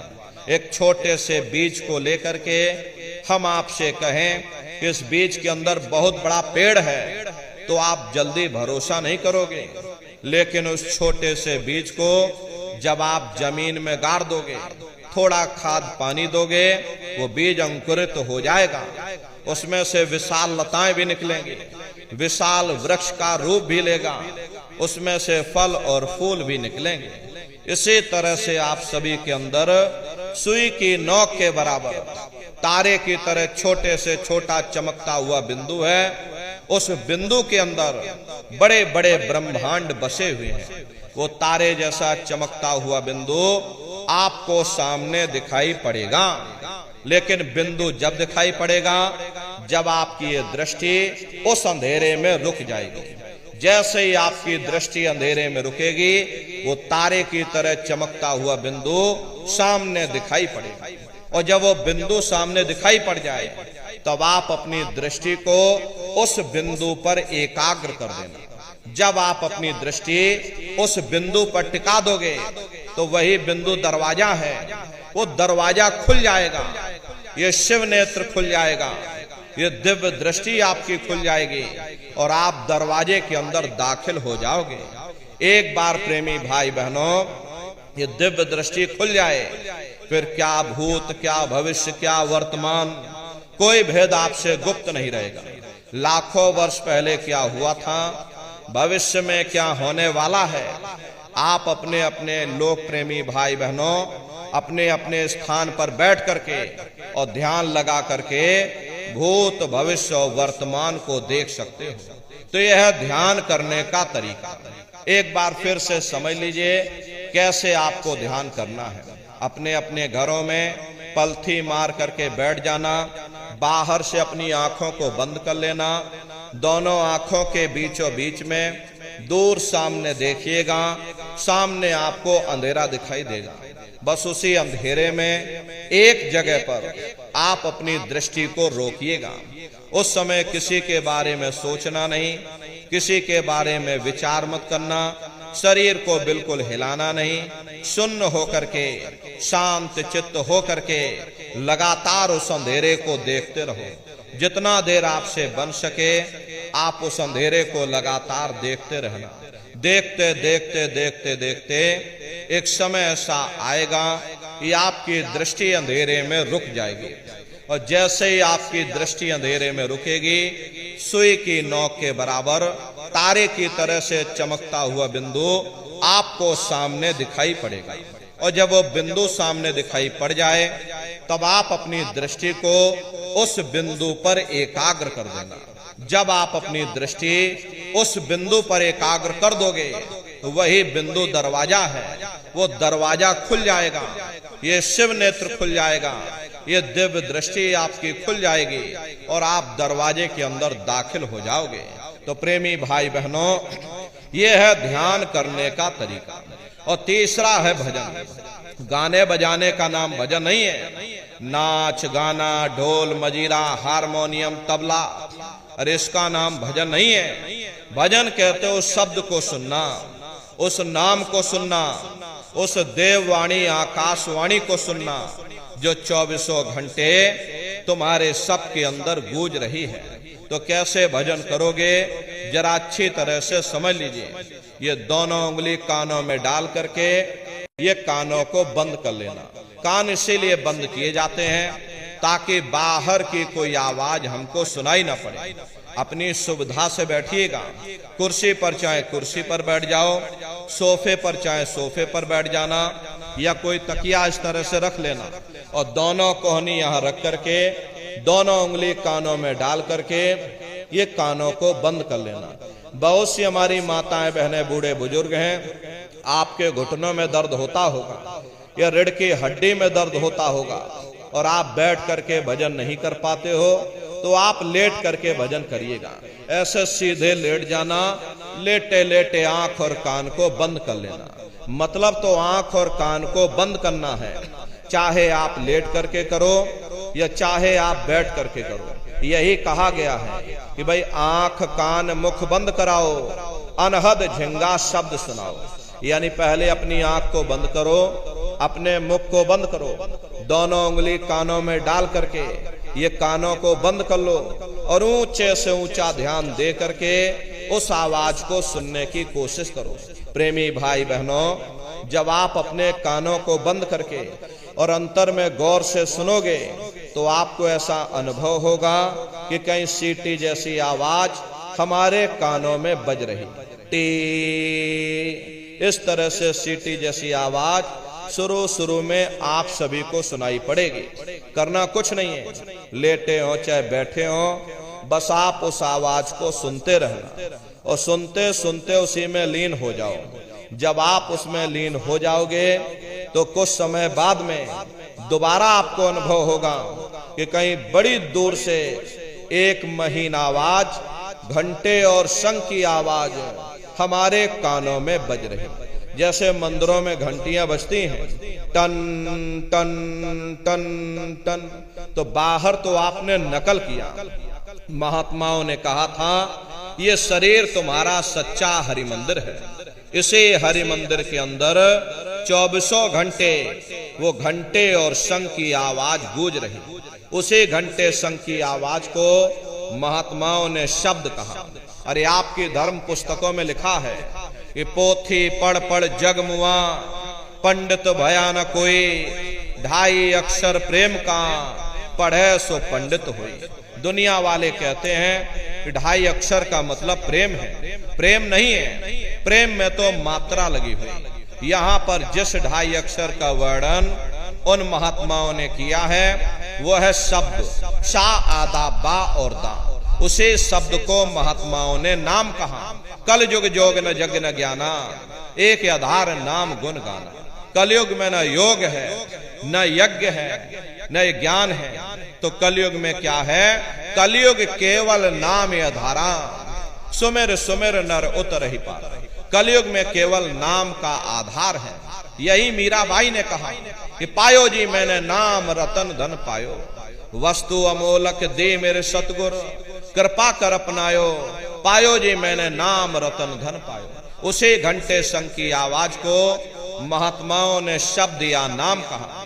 उसी घंटे शंख की आवाज को ईसा मसीह साहब ने वर्ड या लागस कहकर याद किया। उसी घंटे शंख की आवाज को गुरु नानक साहब ने अनहद वाणी कहकर याद किया। चीन में जो महात्मा हुए उन्होंने इसको ताओ कहकर याद किया। मुसलमान फकीरों ने इसे कलमा कहकर याद किया। हिंदू महात्माओं ने इसे देववाणी आकाशवाणी कहकर याद किया। उन अलग अलग महात्माओं ने अपनी अपनी भाषा में हम लोगों को समझाने की कोशिश की कि भाई वो घंटे शंख की आवाज तुम्हारे सबके अंदर गूंज रही है, वो आपको सुनाई पड़ेगी। लेकिन शुरुआती समय में आपको ऐसा मालूम पड़ेगा कि कहीं बड़ी दूर पर घंटियां बज रही, टन टन टन टन, लेकिन सुनाई हरेक को पड़ेगी। प्रेमी भाई बहनों, जब घंटे और शंख की आवाज आपको अपने अंदर सुनाई पड़ने लग जाए तब आप सीटी की आवाज को छोड़ देना और घंटे शंख की आवाज को पकड़ लेना, उसको सुनने लग जाना। जब आप उसको सुनने लग जाओगे तो वो आवाज धीरे धीरे बढ़ना शुरू होगी और बढ़ते बढ़ते इस कदर बढ़ेगी ये आपके रोम रोम में घंटे और शंख की आवाज गूंजने लग जाएगी। बड़ी घनघोर आवाज होती है, बड़ी मधुर वो आवाज होती है। दुनिया भर के गाने जो आप लोग बाहर सुनते हो उस संगीत के सामने ये दुनिया के संगीत कुछ नहीं है। जब आप उस संगीत को सुनोगे इतना भारी आनंद आपके ऊपर छा जाएगा, इतनी खुशी आपको होगी, ऐसा नशा आपके ऊपर चढ़ जाएगा कि आप सारी दुनिया को भूल जाओगे। शंकर भगवान को वही नशा चढ़ा था। शंकर भगवान कोई गांजा भांग नहीं पीते थे। ये तो हमने आपने शंकर भगवान को भी बदनाम कर दिया कि शंकर भगवान गांजा भांग पीते थे तो चलो हम भी गांजा भांग पिएंगे। लेकिन नर नारियों, शंकर भगवान ने कभी गांजा भांग नहीं पिया। शंकर भगवान जिस नशे में लीन रहते थे वो नाम का नशा था, वो ध्यान का नशा था, वो भक्ति का नशा था। जब आप उस आवाज को सुनोगे तो आपको भी वो नशा चढ़ जाएगा, क्योंकि उस आवाज में चुंबक है। जब आप उस आवाज को सुनोगे तो वो आवाज आपको अपनी ओर खींचेगी और जब खिंचाव होगा तो जीवात्मा का फैला हुआ प्रकाश 9 द्वारों से सिमटने लगेगा। अब ये 9 द्वार कौन कौन से हैं? देखो प्रेमी भाई बहनों, अच्छी तरह से आप लोग समझिएगा, ये बहुत बड़ा विज्ञान है। दुनिया का विज्ञान जब समाप्त हो जाएगा ये विज्ञान फिर प्रारंभ होगा। यही सच्चा सनातन विज्ञान है जो ऋषियों मुनियों ने समझाया, जो आदि अनादि काल से चला रहा, जिसको ये संसार भूल गया और बाहरी पाखंड में और कर्म कांडों में उलझ गया। तो आज सच्चे सनातन विज्ञान को समझने की जरूरत है। तो ये 9 दरवाजे कौन कौन से हैं? 2 आंख, 2 कान, 2 नाक के सुराख, 1 मुंह, 2 मलमूत्र का रास्ता, ये शरीर के 9 दरवाजे हैं। सबसे पहला दरवाजा गुदा चक्र आता है। गुदा चक्र में गणेश जी वास करते हैं। गणेश जी वहां के मालिक हैं। ये 4 दल का कवल है। यहाँ पर पृथ्वी तत्व पाया जाता है। उसके ऊपर इंद्रिय चक्र आता है। इंद्रिय चक्र में ब्रह्मा जी वास करते हैं। ब्रह्मा जी वहां के मालिक हैं। ये 6 दल का कवल है। यहाँ पर जल तत्व पाया जाता है। उसके ऊपर ये नाभि चक्र आता है। नाभि चक्र में विष्णु जी वास करते हैं। विष्णु जी यहाँ के मालिक हैं। ये 8 दल का कवल है। यहाँ पर अग्नि तत्व पाया जाता है। उसके ऊपर ये हृदय चक्र आता है। हृदय चक्र में शिव जी वास करते हैं। शिव जी यहाँ के मालिक हैं। ये 12 दल का कवल है। यहाँ पर वायु तत्व पाया जाता है। अरे वास तो वो ऊपरी मंडलों में, ऊपरी लोकों में वास करते हैं, लेकिन उनका प्रकाश, उनकी किरणें इन चक्रों पर पड़ती हैं। उसी के ऊपर एक कंठ चक्र आता है। यहाँ पर आद्या महाशक्ति की किरणें पड़ती हैं। ये 16 दल का कवल है। और आप सबसे ऊपर, तुम्हारी जीवात्मा सबसे ऊपर दोनों आंखों के मध्य भाग में बैठी है, जहां पर ये देवियां बिंदी लगाती हैं और पुरुष जहां पर ये टीका लगाते हैं। ये बिंदी और टीका यहाँ पर हम लोग इसीलिए लगाते हैं क्योंकि यहीं पर हमारी जीवात्मा बैठी है, उसका श्रृंगार किया जाता है। ये 10वां द्वार है जहां पर तुम्हारी जीवात्मा बैठी हुई है। इसी को 10वां द्वार कहते हैं। अरे आप लोग रोज चौपाई गाते हो कि मंगल भवन अमंगल हारी, द्रव सुदशरथी अजर बिहारी। इसका अर्थ जरा समझने की कोशिश करो। प्रेमी भाई बहनों, ये शरीर तुम्हारा मंगल भवन है, तुम्हें अमंगलों से बचाने वाला, तुम्हें नरकों 84 से बचाने वाला ये पंच भौतिक शरीर ही तुम्हारा मंगल भवन है। इस मंगल भवन के 10 दरवाजे हैं और 10वें दरवाजे पर ये अजर बिहारी यानी कि तुम्हारी जीवात्मा बैठी है। और यहीं पर बैठ करके जीवात्मा अपने प्रकाश को 9 दरवाजों में फैलाती है, जिससे तुम्हारा ये शरीर चलता है, तुम्हारे हाथ चलते हैं, तुम्हारे ये पैर चलते हैं। जब आप भजन करोगे, उस घंटे शंख की आवाज को सुनोगे तो उस आवाज में चुंबक है। वो आवाज आपको अपनी ओर खींचेगी और जब खिंचाव होगा तो जीवात्मा का फैला हुआ प्रकाश 9 दरवाजों से सिमट करके यही 10वें दरवाजे पर इकट्ठा हो जाएगा। और जैसे ही सारी शक्ति, सारी चेतना सिमट करके यहाँ पर इकट्ठी हुई तो शब्द क्या काम करेगा? शब्द तुम्हारी जीवात्मा को खींच करके इस शरीर से बाहर कर देगा। फिर आप अपनी आंखों से देखिएगा, ये हमारा शरीर ये है और हम ये खड़े। आप अपने शरीर से अलग हो जाओगे। जैसे चिड़िया होती है, चिड़िया घोंसले से निकल करके आसमानों की उड़ान भरती है, शाम को फिर अपने घोंसले में आ जाती है। ऐसे ही तुम्हारी ये जीवात्मा इस शरीर रूपी घोंसले से निकल करके ब्रह्मांडों की सैर करेगी, देवी देवताओं के दर्शन करेगी, भगवान राम के दर्शन करेगी, भगवान कृष्ण के दर्शन करेगी और घूम करके फिर अपने शरीर रूपी घोंसले में वापस आ जाएगी।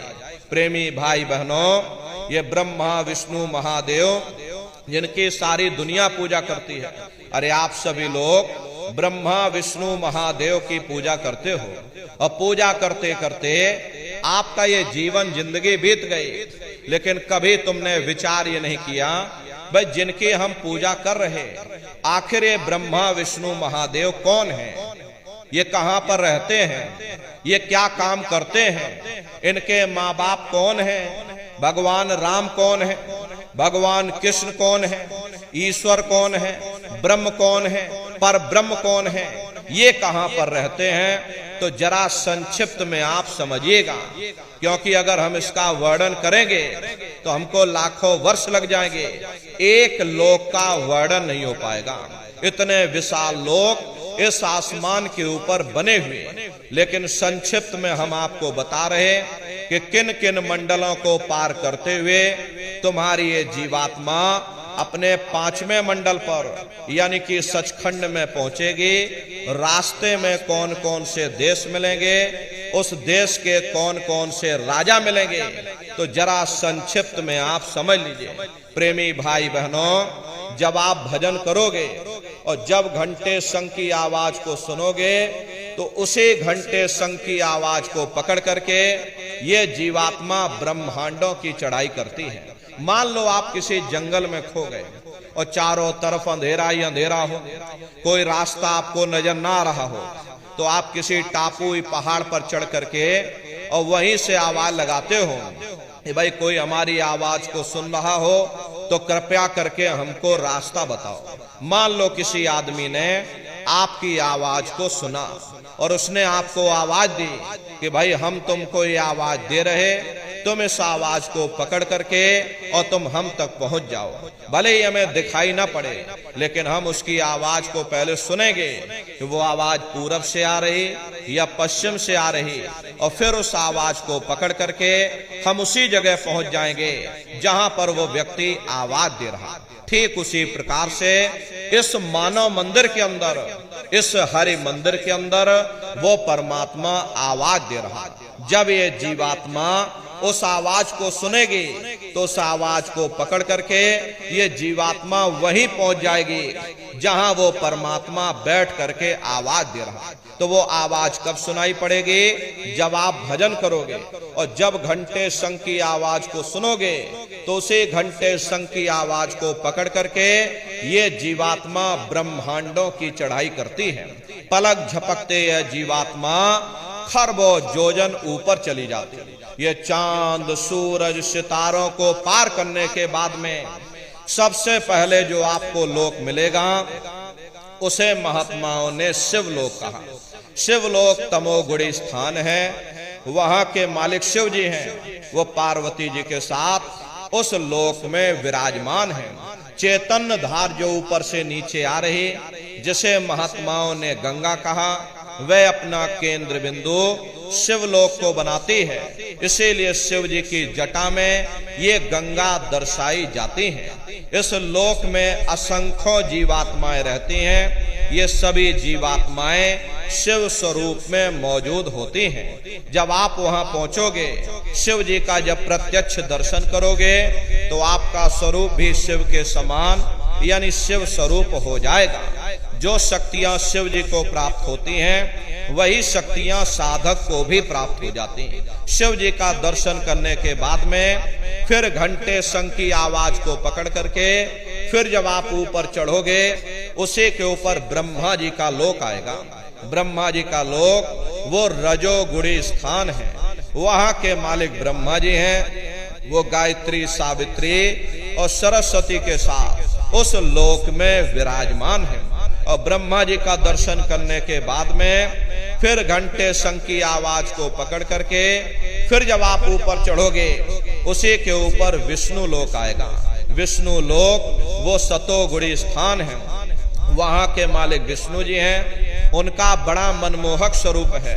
उनकी 4 भुजाएं हैं। चारों भुजाओं में शंख, गदा, पद्म और चक्र सुशोभित है। और आप क्षीर सागर में लक्ष्मी जी के साथ विराजमान हैं।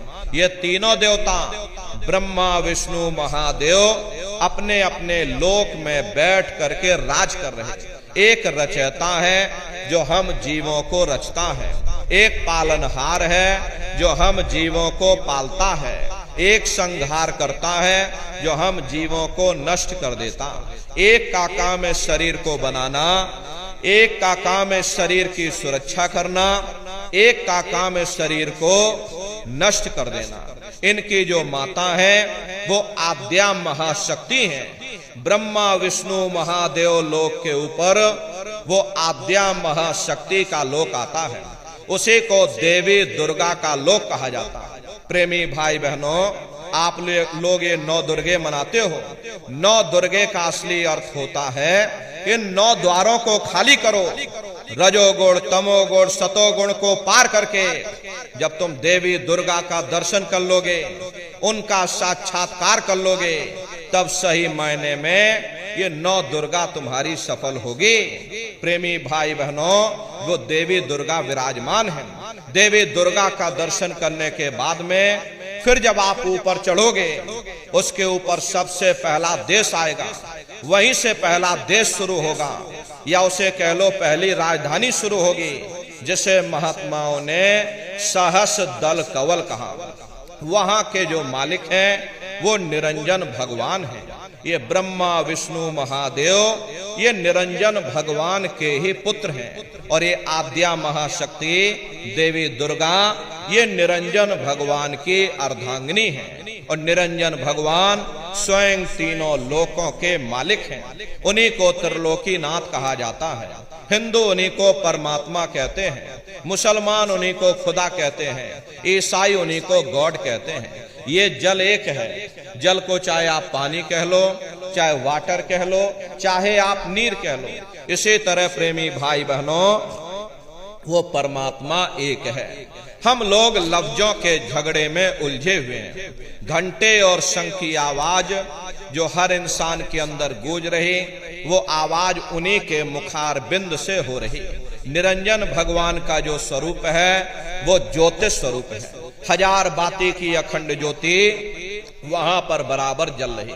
अरे हम लोग यहाँ मंदिरों में ज्योत जलाते हैं, ये तो हम आप उसकी नकल करते। महात्माओं ने आपको चिन्ह बता दिया कि भाई उनका ऐसा स्वरूप है, तो हम लोग यहाँ पर नकल करने लगे। इस ज्योति में तेल खत्म हो जाए, बाती खत्म हो जाए, ज्योति तुम्हारी बुझ जाएगी। लेकिन वो अखंड ज्योति वहां पर ऐसी जल रही जिसमें ना तेल की जरूरत पड़ती है और ना बाती की जरूरत पड़ती है। अरे महात्माओं ने लिखा है, उल्टा कुआ गगन में तिसमें जरे चिराग, तिसमें जरे चिराग, बिना रोगन बिन बाती, 6 ऋतु 12 मास, जरत रहे दिन राती, सतगुर मिले जो होए, ताह की नजर में आवे, बिन सतगुर नहीं कोई, वाह को दर्शावे। वो अखंड ज्योति ऐसी है जिससे पूरा ब्रह्मांड प्रकाशवान हो रहा। जितनी भी अवतारी शक्तियां आई, भगवान राम आए, राम को वहीं से नीचे उतारा गया। इसीलिए उस देश को अयोध्या नगरी या कौशलपुर देश भी कहा जाता है। अरे गोस्वामी जी महाराज जब साधना करके वहां पहुंचे, तभी गोस्वामी जी महाराज ने रामचरित्र मानस में लिख दिया। देखो प्रेमी भाई बहनों, रामचरित्र मानस में गोस्वामी जी महाराज ने जो भी लिखा है वो सब अंतर का भेद लिखा। जब उन्होंने साधना किया, साधना करके जब ऊपर गए, जो कुछ उन्होंने ऊपर जाकर देखा वो रामचरित्र मानस में लिख दिया। आप लोग ऊपर गए नहीं, आपने कुछ देखा नहीं, इसीलिए आप अर्थों को समझ नहीं पाते हो और अर्थ का अनर्थ कर देते। तो क्या लिखा गोस्वामी जी महाराज ने? देखिए गोस्वामी जी महाराज रामचरित्र मानस में ही लिखते हैं कि मुद्यो नैन त्रिशति में भयो, पुन चितवत कौशलपुर गयो। जब मैंने अपने बाहर की आंख बंद की, मेरी अंतर की आंख खुल गई और मैं क्या देख रहा हूं, मैं कौशलपुर देश में पहुंच गया। मोह विलोक राम मुस्काई, मुझे देख करके भगवान राम प्रसन्न हो गए। उन्होंने ऊपर जाने का मुझे रास्ता दे दिया। मैं ऊपर जा करके क्या देख रहा हूं, उधर माज सुनंडज राया, देखे बहु ब्रह्मांड निकाया, अति विचित्र ताहलोक अनेका, रचना अधिक एक थी। विचित्र विचित्र भांत के वहां पर लोक बने हुए, एक से बढ़कर एक सुंदर। सोने के वहां पर महल बने जिनकी शोभा अवर्णीय है। प्रेमी भाई बहनों, वो असली अयोध्या नगरी है, वो भगवान राम का असली देश है। राम जी का दर्शन करने के बाद में फिर तुम्हारी यही जीवात्मा दूसरे मंडल की आवाज को पकड़ करके दूसरे मंडल की चढ़ाई करेगी। भगवान राम का दर्शन किया, अरे मीराबाई ने भी किया। मीराबाई ने कह दिया कि मैं मिल जाए पाए पीऊ अपना, तब मेरे पीर बुझानी, और मीरा सूरत शब्द सहलानी। कबीर साहब को जब वो दौलत मिल गई, उन्होंने ऊपर चढ़ करके उस अयोध्या नगरी को देखा, भगवान राम के देश को देखा, तो कलम तोड़ करके उन्होंने लिख दिया। अरे चिल्लाने लगे, अचरज देखा भारी साधो, अचरज देखा भारी रे, बिना बजाए निस्दिन बाजे, घंटा शंख नगारी रे, बहरा सुन सुन मस्त होता है, तन की खबर बिसारी रे, बिन भूमि के महल बना है, तामे जो तो जारी रे, अंधा देख देख सुख पावे, बात बतावे सारी रे, जीता मर कर फिर जी जावे, बिन भोजन बलधारी रे, और ब्रह्मानंद संत जन बिरला, कोई समझे बात हमारी रे। प्रेमी भाई बहनों, वो असली अयोध्या नगरी है, वो भगवान राम का असली देश है। राम जी का दर्शन करने के बाद में फिर तुम्हारी यही जीवात्मा दूसरे मंडल की आवाज को पकड़ करके और दूसरे मंडल की चढ़ाई करेगी। श्याम तज श्वेत को गहना, सुरत को तान धुन सुनना, बंक के द्वार धस बैठो और त्रिकुटी जाए कर लेना। उसी के ऊपर दूसरा देश आता है जिसे महात्माओं ने त्रिकुटी देश कहा। वहां के जो मालिक हैं वो ब्रह्म है, वहीं से मन और माया की उत्पत्ति हुई, वहीं से तीन गुण रजोगुण तमोगुण सतोगुण, तीनों गुणों की उत्पत्ति वहीं से हुई। ये जो आपके वेद हैं, वेदों को सारी दुनिया पढ़ती है, वेदों की भी उत्पत्ति उसी स्थान से हुई है। अरे महात्मा कहते हैं कि त्रिकुटी महल में विद्या सारा, धन हर गर्जे बजे नगारा, लाल वरन सूरज उजियारा। वहां पर दो धुने, बादलों की गर्जन और मृदंग की आवाज उस लोक में गूंजती रहती है। जैसे पहले स्थान पर भगवान राम के देश में घंटे और शंख की आवाज गूंजती है, ऐसे दूसरे मंडल पर यानी कि ब्रह्म के देश में बादलों की गर्जन और मृदंग वहां पर बजता रहता, ओम का जाप बराबर वहां होता रहता। ब्रह्म का जो स्वरूप है लाल वरन सूरज उजियारा, ये सूरज कुछ नहीं है। ऐसे तुम लाखों लाख सूर्य इकट्ठे करोगे तो वहां का एक सूर्य बनेगा। प्रेमी भाई बहनों, ब्रह्म का जो स्वरूप है वो सुबह के लाल सूर्य के समान है, इसीलिए वहां का पूरा ब्रह्मांड लाल है। महात्मा जब साधना करके वहां पहुंचे तभी महात्माओं ने लिख दिया, लाली मेरे लाल की जित देखो त लाल, लाली देखन में गई मैं भी हो गई लाल। वो पूरा ब्रह्मांड ही लाल है। तो जितने साधक वहां पहुंच जाते हैं उन सभी को योगेश्वर कहा जाता है। योगेश्वर की पदवी उन्हीं को मिलती है जो ब्रह्म स्थान तक पहुंच रखते हैं। जैसे व्यास जी हुए, वशिष्ठ जी हुए, वाल्मीकि जी हुए, इन सब की पहुंच वहीं तक थी। इसीलिए कहा गया कि वाल्मीकि भय ब्रह्म समाना। जब इनकी जीवात्मा वहां पहुंची और जब इन्होंने ब्रह्म का दर्शन किया तो इनका स्वरूप भी ब्रह्म के समान यानी कि ब्रह्म स्वरूप हो गया। तो जितने साधक वहां पहुंच जाते हैं उन सभी को योगेश्वर कहा जाता है। योगेश्वर भगवान श्री कृष्ण उसी देश में वास करते हैं।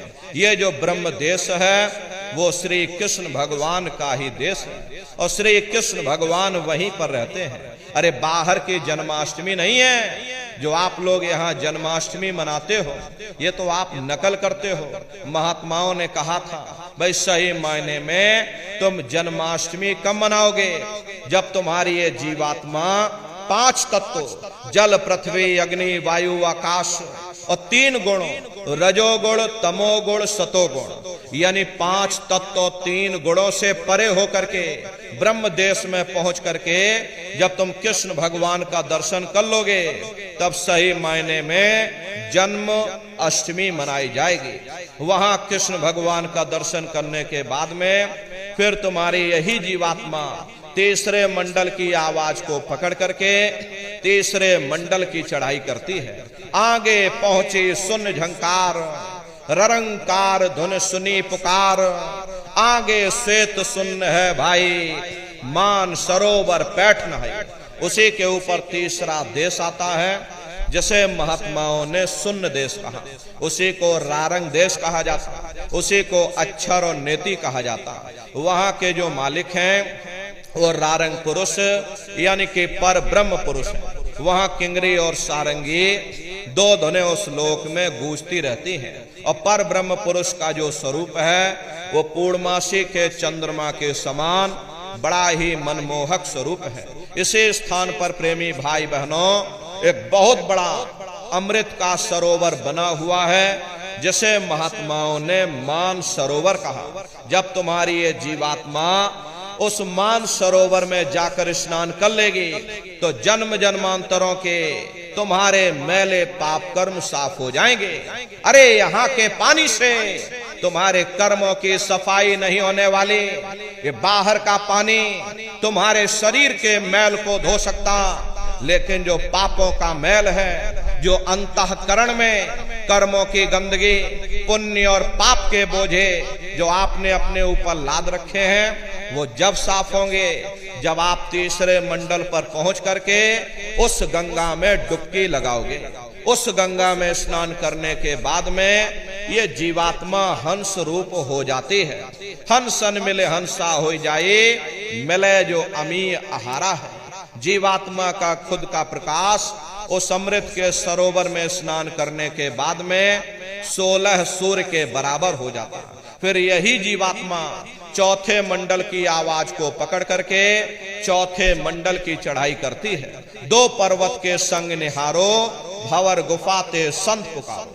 2 पर्वतों को पार करने के बाद में वो बड़ा सुंदर देश आता है जिसे महात्माओं ने भंवर गुफा कहा। वहां के जो मालिक हैं वो सोहंग पुरुष है, मां नहीं है। हापे अंग की मात्रा सोहंग पुरुष। वहां बंशी यानी मुरली की मधुर ध्वनियां सदा उस लोक में उच्चारण होती रहती। और सोहंग पुरुष का जो स्वरूप है वो दोपहर के सूर्य के समान महाप्रकाशवान स्वरूप है। अरे स्वरूप में अंतर है। पहले स्थान पर निरंजन भगवान का जो स्वरूप है वो ज्योतिष स्वरूप है। दूसरे स्थान पर ब्रह्म का जो स्वरूप है वो सुबह के लाल सूर्य के समान है। तीसरे स्थान पर ब्रह्म पुरुष का जो स्वरूप है वो पूर्णमासी के चंद्रमा के समान है।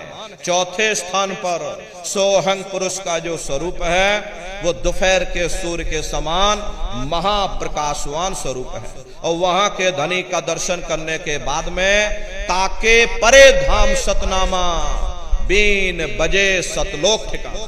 सोहंग देश के ऊपर वो 5वां देश आता है जैसे महात्माओं ने सचखंड देश कहा।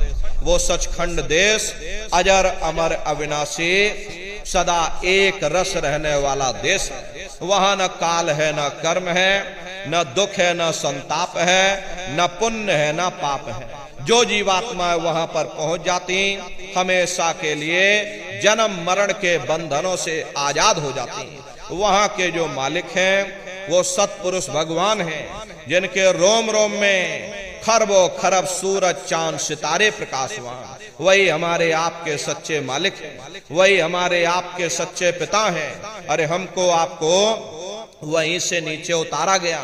फिर शब्द को पकड़ करके शब्द शब्द पौड़ी पर चढ़कर पहुंचो सचखंड सतनाम। तो शब्द कब पकड़ में आएगा? जब आप भजन करोगे। और भजन कैसे किया जाएगा जरा अच्छी तरह से समझ लीजिए। ये आंख और कान को बंद करिएगा लेकिन मन को रोकिएगा। ऐसे समय पर तुम्हारा ये मन जरूर भागेगा। अभी आप यहाँ सत्संग में बैठे हो, शरीर भले तुम्हारा यहाँ बैठा है लेकिन मन सारी दुनिया में भाग रहा। अब किसी को बाल बच्चों की याद आ गई, मन बाल बच्चों में पहुंच गया। कोई दुकान दफ्तर छोड़ करके आया, मन दुकान दफ्तर में पहुंच गया। कोई खेती बाड़ी छोड़ करके आया, शरीर बेचारा यहाँ बैठा, मन खेत में गेहूं काट रहा। तो ऐसे भजन से कोई लाभ नहीं होगा। कबीर साहब ने लिखा है कि कबीर पापी भगत न भावे, हर पूजा न सुहाए, माखी चंदन पर हरे, जहां विगंध तह जाए। जैसे मक्खी चंदन या कस्तूरी पर नहीं बैठती है बल्कि रात दिन गंदगी में भिनभिनाती रहती, ठीक उसी प्रकार से हम मनुष्यों का हाल है।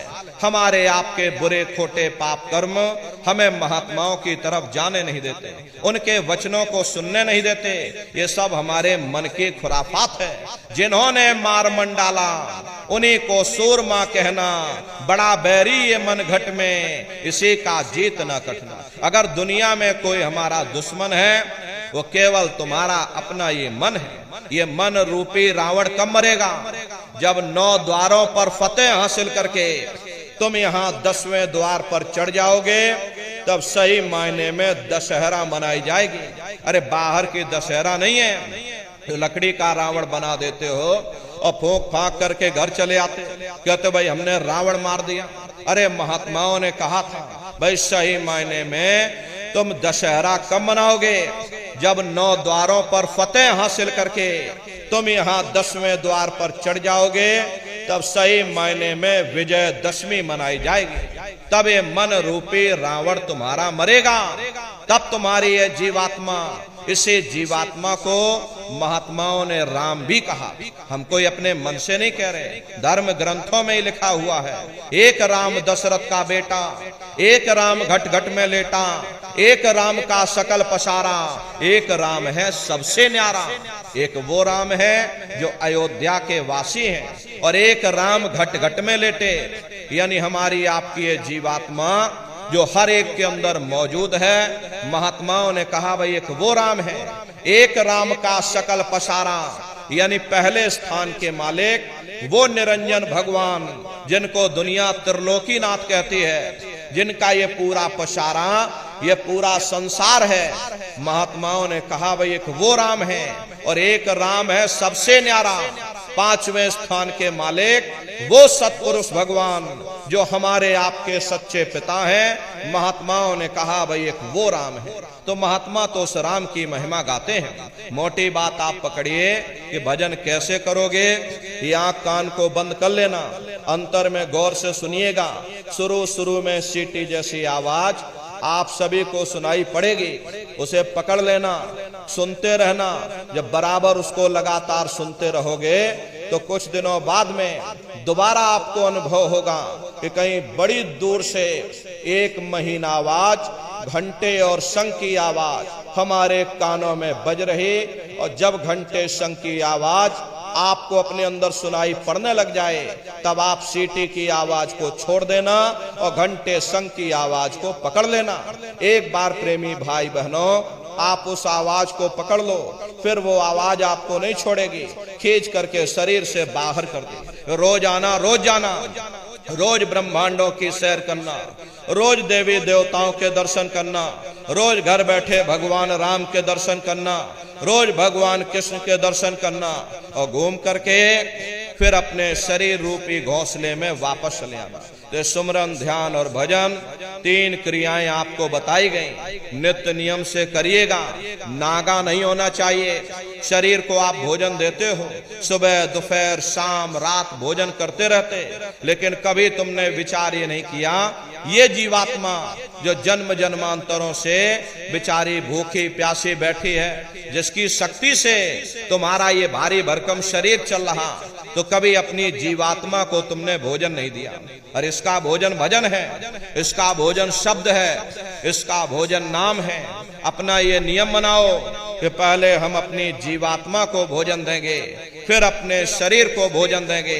अगर ये नियम तुम्हारा बन गया तो तुम्हारा लोक भी बन जाएगा, तुम्हारा परलोक भी बन जाएगा। प्रेमी भाई बहनों, उस मालिक को पाने के लिए तुम्हें कोई घर बार नहीं छोड़ना है, तुम्हें कोई जात बिरादरी नहीं बदलनी है। ये जात पात के रगड़े झगड़े ये तुम्हारे अपने नहीं है, ये सिर्फ मन की खुराफात है। अरे आप अपनी बुद्धि से विचार करिए, जब गुरु नानक साहब नहीं आए थे तब कोई सिख नहीं था, जब मोहम्मद साहब नहीं आए थे तब कोई मुसलमान नहीं था, जब ईसा मसीह साहब नहीं आए थे तब कोई ईसाई नहीं था, और पीछे लौटते चले जाओ तो केवल मनुष्य मनुष्य रह जाते हैं। ये रगड़े झगड़े किसने पैदा किए? ये हमने आपने पैदा किए। अरे कोई भी महात्मा यहाँ पर आकर के न कोई कौम बनाने आता है, न कोई महात्मा यहाँ मजहब चलाने आते हैं, न कोई यहाँ जात बिरादरी को बदलने आते हैं, और न ही आप हमारे हाथों में ये डंडे और तलवारें देने के लिए आते हैं। अरे आप तो सच्चा मार्ग, सनातन मार्ग समझाने के लिए इस धराधाम पर शरीर रूप में अवतरित होते हैं। अरे महात्मा कोई जात बिरादरी नहीं देखते, महात्मा कोई ऊंच नीच भेदभाव पैदा नहीं करते। अगर महात्माओं ने भेदभाव किया होता तो देखो भगवान राम जंगलों में रहने वाली आदिवासी महिला शबरी का जूठा बेर भगवान राम नहीं खाते। निर्मल मन जन सो मोह पावा, मोह कपट छल छिद्र न भावा। इसीलिए महात्मा कहते हैं जात पात पूछे नहीं कोई, हरि का भजय सो हरि का हो। लोग यहाँ जात पात बनाते बनाते मर गए, लेकिन ऐ नर नारियों, जब तुम्हारी ये जीवात्मा इस मनुष्य रूपी चोले को छोड़कर ऊपर जब तुम धर्मराज की कचहरी में पहुंचोगे, वहां न तुमसे ये पूछा जाएगा कि भाई तुम किस जाति के हो, या तुम किस कौम के हो, या तुम किस मजहब के हो। अरे भाई तुम हिंदू हो या मुसलमान हो, तुम हिंदुस्तान से आए हो या सीधे पाकिस्तान से चले आ रहे, वहां तुम्हारे कर्म देखे जाएंगे, भक्ति भाव देखा जाएगा, मालिक से मिलने का प्रेम और प्यार देखा जाएगा। इसीलिए महात्मा समझाते हैं भाई मालिक को पाने के लिए तुम्हें कोई जात बिरादरी नहीं बदलनी, तुम्हें कोई घर परिवार नहीं छोड़ना, तुम्हें कोई बाल बच्चे नहीं छोड़ने, तुम्हें कोई जंगलों पहाड़ों में नहीं भटकना, तुम्हें कोई काले नीले पीले कपड़े नहीं पहनना, तुम्हें कोई गर्म और ठंडे पानी में गोता नहीं लगाना, तुम्हें कोई साधु सन्यासी और बाबा नहीं बनना। अरे भाई तुम अपने अपने घर परिवार में रहो, अपने अपने बाल बच्चों के साथ रहो, अपने अपने समाज में रहो, समाज की रीत नीत नियम के अनुसार रहो, मेहनत और ईमानदारी से काम करो और 24 घंटे में से घंटा 2 घंटा समय निकाल करके सुमरन ध्यान और भजन करिएगा। यही दौलत तुम्हारे काम आएगी, बाकी सब रगड़े झगड़े ये सब तुम्हारे यहीं पड़े रह जाएंगे।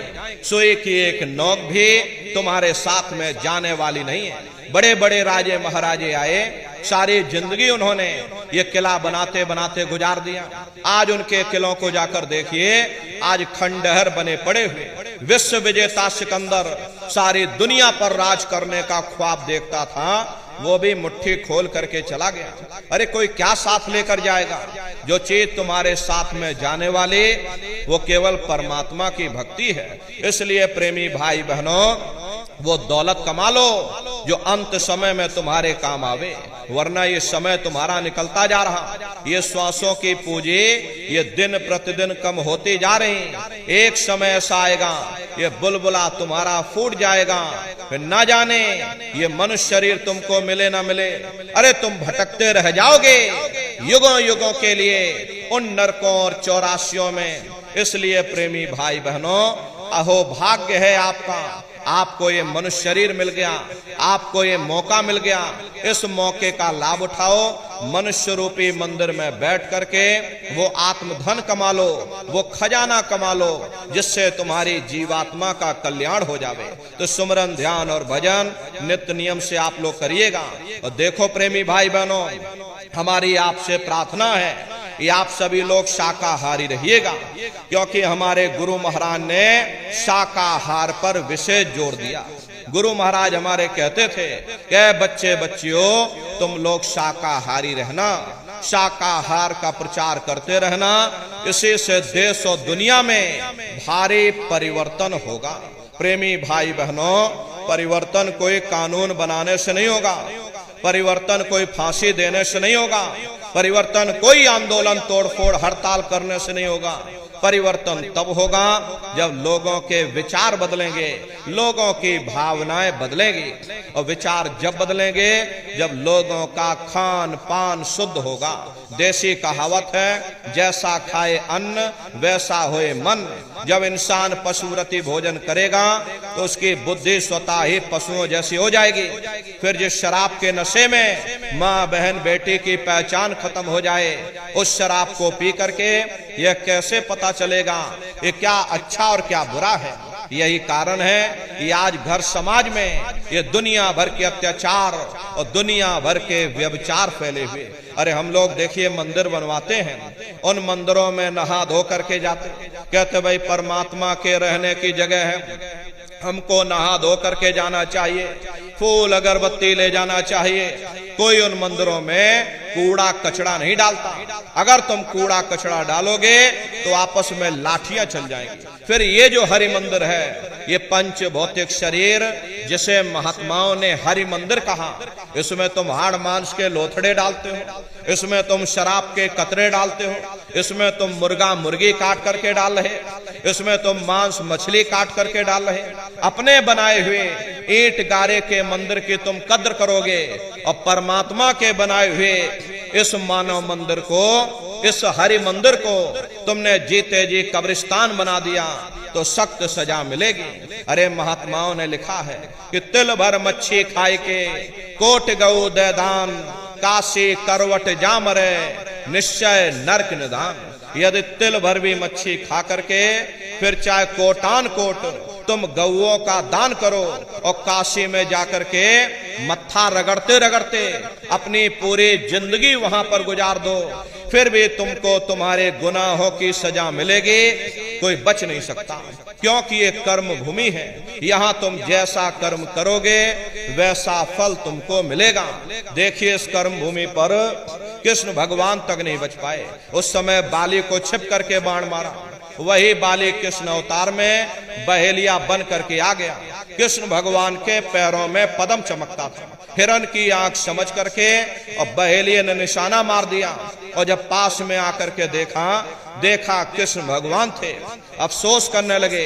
लेकिन कृष्ण भगवान ने उसको समझाया कि भाई इसमें तुम्हारा कोई दोष नहीं, उस समय हमने तुमको मारा, आज तुमने हमको मार दिया, हमारा तुम्हारा अदला बदला पूरा हो गया। कर्म प्रधान विश्व रच राखा, जो जस करे सो तस फल चाखा। ये कर्मों का ऐसा देश है, यहाँ तुम जैसे बीज बोगे वैसी फसल काटोगे।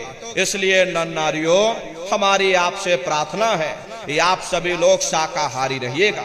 ये तरह तरह की बीमारियां जो आज के समय में फैल रही, इसका मुख्य कारण एक ही है, लोगों का खान पान गंदा हो गया। आप अपनी बुद्धि से विचार करिएगा, जब इंसानों के खून में जानवरों का खून जब मिल जाएगा, इंसानों के अंदर जब जानवरों के कीटाणु पहुंच जाएंगे तो न जानवरों की दवा काम में आएगी न इंसानों की दवा काम में आएगी, तो परिणाम क्या होगा? ऐसी महामारियां फैलेंगी। अभी कोरोना जैसी महामारी आई, पूरा विश्व तबाह हो गया। लोग अपने अपने घरों में कैद हो गए, कोई किसी से मिलने को तैयार नहीं। न जाने कितने घर परिवार उजड़ गए, न जाने कितनी लाशें बह गईं, न जाने कितने बच्चे अनाथ हो गए, न जाने कितनी माताएं विधवा हो गईं। लाखों लाख रुपया लेकर के लोग अस्पतालों के चक्कर काटते रह गए, एक ऑक्सीजन का सिलेंडर नसीब नहीं हुआ। कारण क्या है? कारण यही है, जब जानवरों के कीटाणु इंसान के शरीर में प्रवेश कर जाएंगे तो आने वाले समय में ऐसी महामारियां और फैलेंगी। हमारे गुरु महाराज परम संत बाबा जय गुरुदेव जी महाराज सन 70 के दशक में ये भविष्यवाणी किया करते थे, बच्चा आगे नई नई बीमारियां आएंगी। पहले बीमारियों की हवा चलेगी, फिर बीमारियों की आंधी आएगी, फिर बीमारियों की सुनामी आएगी। अरे लाशें पड़ी घर घर में सड़ेंगी, बचाने वाला मिलेगा ना कोई, जमाना बदलेगा। कहे जय गुरुदेव पुकार, जमाना बदलेगा। इसलिए प्रेमी भाई बहनों, हमारी आपसे प्रार्थना है कि आप सभी लोग शाकाहारी रहिएगा। कोई ऐसा नशा मत करो जिससे बुद्धि तुम्हारी पागल हो जाए और घर में माँ बहन बेटी की पहचान खो दो। अरे आप अपने आप को कट्टर हिंदू मानते हो, अरे भाई हम कट्टर हिंदू हैं, हमसे बड़ा सनातनी दुनिया में कोई नहीं, हम भगवान राम को मानने वाले, हम बजरंग बली को मानने वाले और हम भगवान कृष्ण को मानने वाले। अरे भाई आप राम को मानते हो और आप कृष्ण को मानते हो तो उनके आदर्शों पर भी चलना सीखो।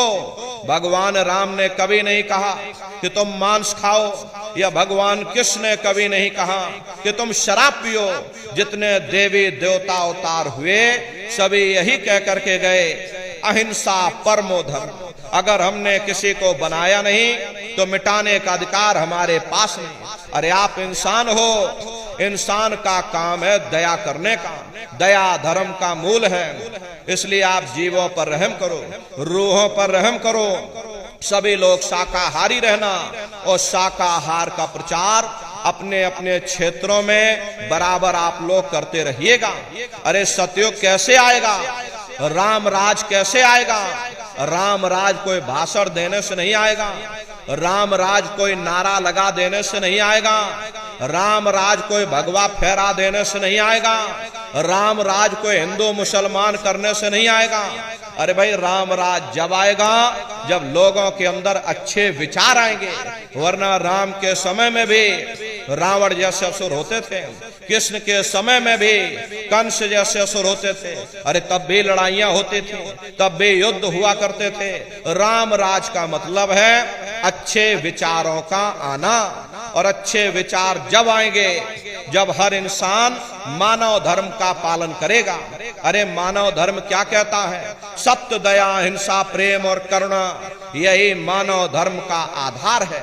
जब मानव के अंदर मानवता आ जाएगी, मानव के अंदर दया आ जाएगी, मानव के अंदर करुणा आ जाएगी, ये मानव दूसरों की पीड़ा को जब अपनी पीड़ा समझने लग जाएगा, अरे जब इंसान के अंदर इंसानियत आ जाएगी, तब सही मायने में देश में राम राज आ जाएगा।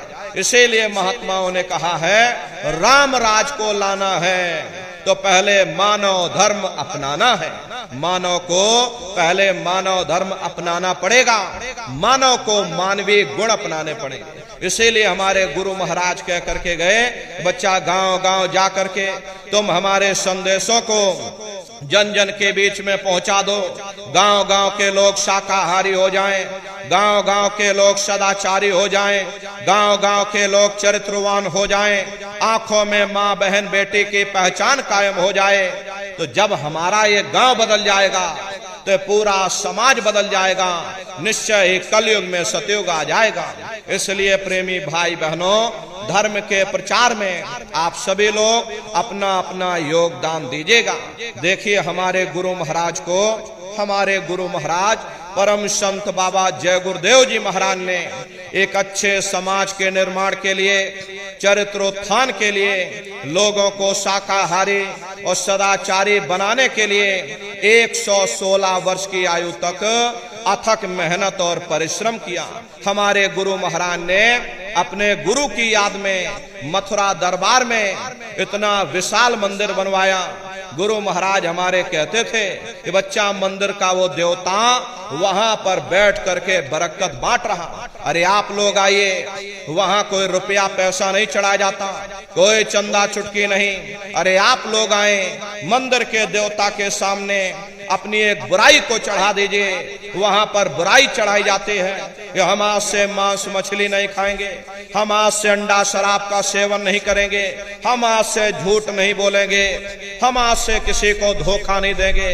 अरे आप अपनी एक बुराई चढ़ा दो, आपकी एक मनोकामना पूरी होगी। ऐसा वरदानी मंदिर हमारे गुरु महाराज ने अपने गुरु की याद में मथुरा दरबार में बनाया है। गुरु महाराज हमारे कहते थे कि बच्चा इस मंदिर के मुंडेर से यदि कोई पंछी भी गुजर जाएगा तो उसे मानव योनि मिल जाएगी। ये महिमा गुरु महाराज गा करके गए। गुरु महाराज हमारे कहते थे बच्चा इस दरबार में तुम बराबर आते जाते रहना, दया दुआ आशीर्वाद लेते रहना, मंदिर के देवता के सामने अपने गुनाहों की माफी मांगते रहना। समय न मिले महीने में आ जाओ, महीने में समय ना मिल पाए 6 महीने में आ जाना, 6 महीने में समय ना मिल पाए तो साल भर में आ जाना। और जिसको साल भर भी समय ना मिला तो महात्मा कबीर कह गए हैं, दरस बरस ना कर सके ताको लागे दोष, कहे कबीर ता दास की और भी न पावे मोक्ष। गुरु महाराज हमारे मन से कहते थे कि न नारियों, मैंने जो कुछ पाया है वो अपने गुरु की बदौलत ही पाया है, और अगर तुम मेरे गुरु को भुला दोगे बच्चा मैं तुमको भुला दूंगा। अरे छोड़ दिया जो मथुरा खितौरा, चैन कहीं ना पाओगे, होगा तेरा कोई ना सहारा, आखिर में पछताओगे। इसलिए प्रेमी भाई बहनों, हमारी आपसे प्रार्थना है अपने दरबार में बराबर हाजिरी देते रहना, दया दुआ आशीर्वाद लेते रहना। वो हम प्रेमियों का दरबार है, हम प्रेमियों का गुरुद्वारा है। देखो शंकर भगवान और पार्वती जी उत्तराखंड की तरफ चले जा रहे थे और चलते चलते शंकर जी ने जमीन पर लेट करके दंडवत प्रणाम किया। पार्वती जी ने पूछा कि भगवान ये बताइए, यहाँ न कोई पेड़ है, न कोई पशु है, न कोई पंछी है, अरे आप किसको प्रणाम कर रहे? तब शंकर जी ने उत्तर दिया कि पार्वती या भूमि की क्या कहो वर्णन भाग्य, 10,000 वर्ष पूर्व संत रहे यही जाग। कह पार्वती जमीन के बहुत बड़े भाग्य हैं। आज से 10,000 वर्ष पहले एक संत महात्मा जमीन पर आकर सत्संग कर गए थे। ये जमीन बहुत पवित्र है, मैं जमीन को प्रणाम कर रहा हूं। अरे आज हमारे गुरु महाराज 50 वर्ष मथुरा आश्रम पर रह करके अपने चरणों से वहां के कण कण को पवित्र किया। प्रेमी भाई बहनों, वो हम प्रेमियों का गुरुद्वारा है, हम प्रेमियों का दरबार है। अपने दरबार में बराबर हाजिरी देते रहना, दया दुआ आशीर्वाद लेते रहना। देखिए अभी भंडारे का कार्यक्रम हमारे गुरु महाराज परम संत बाबा जय गुरुदेव जी महाराज का ये वार्षिक पावन भंडारा 17 मई से 21 मई तक मथुरा दरबार में मनाया जाएगा। तारीख आप सभी लोग याद रखिएगा, 17 मई से 21 मई तक प्रेमी भाई बहनों ये वार्षिक भंडारा होने जा रहा। तो आप सभी प्रेमी भाई बहन भंडारे के अवसर पर सपरिवार सादर आमंत्रित हैं। आप लोग पधारिएगा, अपने दरबार का दर्शन करना। देखिए मथुरा दरबार में हमारे गुरु महाराज की एक छोटी सी गौशाला भी है। हमारे गुरु महाराज के पास में कुल 2 गाय थे। 2 गायों का ही इतना बड़ा परिवार है, बाहर से कोई गाय नहीं मंगवाई। 2 गायों का इतना बड़ा परिवार है। ये आज के समय में करीब करीब 3,000 गाय हैं और 3,000 के ऊपर सांड है। गौशाला अलग है और नंदीशाला अलग है। हमारे यहाँ किसी को बाहर नहीं भेजा जाता, क्योंकि हमारे गुरु महाराज कह करके गए कि बच्चा ये मेरी प्यारी गाय है, इनको यहीं रखना, यहीं सेवा पानी करना। इसीलिए चाहे गाय हो या चाहे बैल हो, हमारे यहाँ किसी को बाहर नहीं भेजा जाता।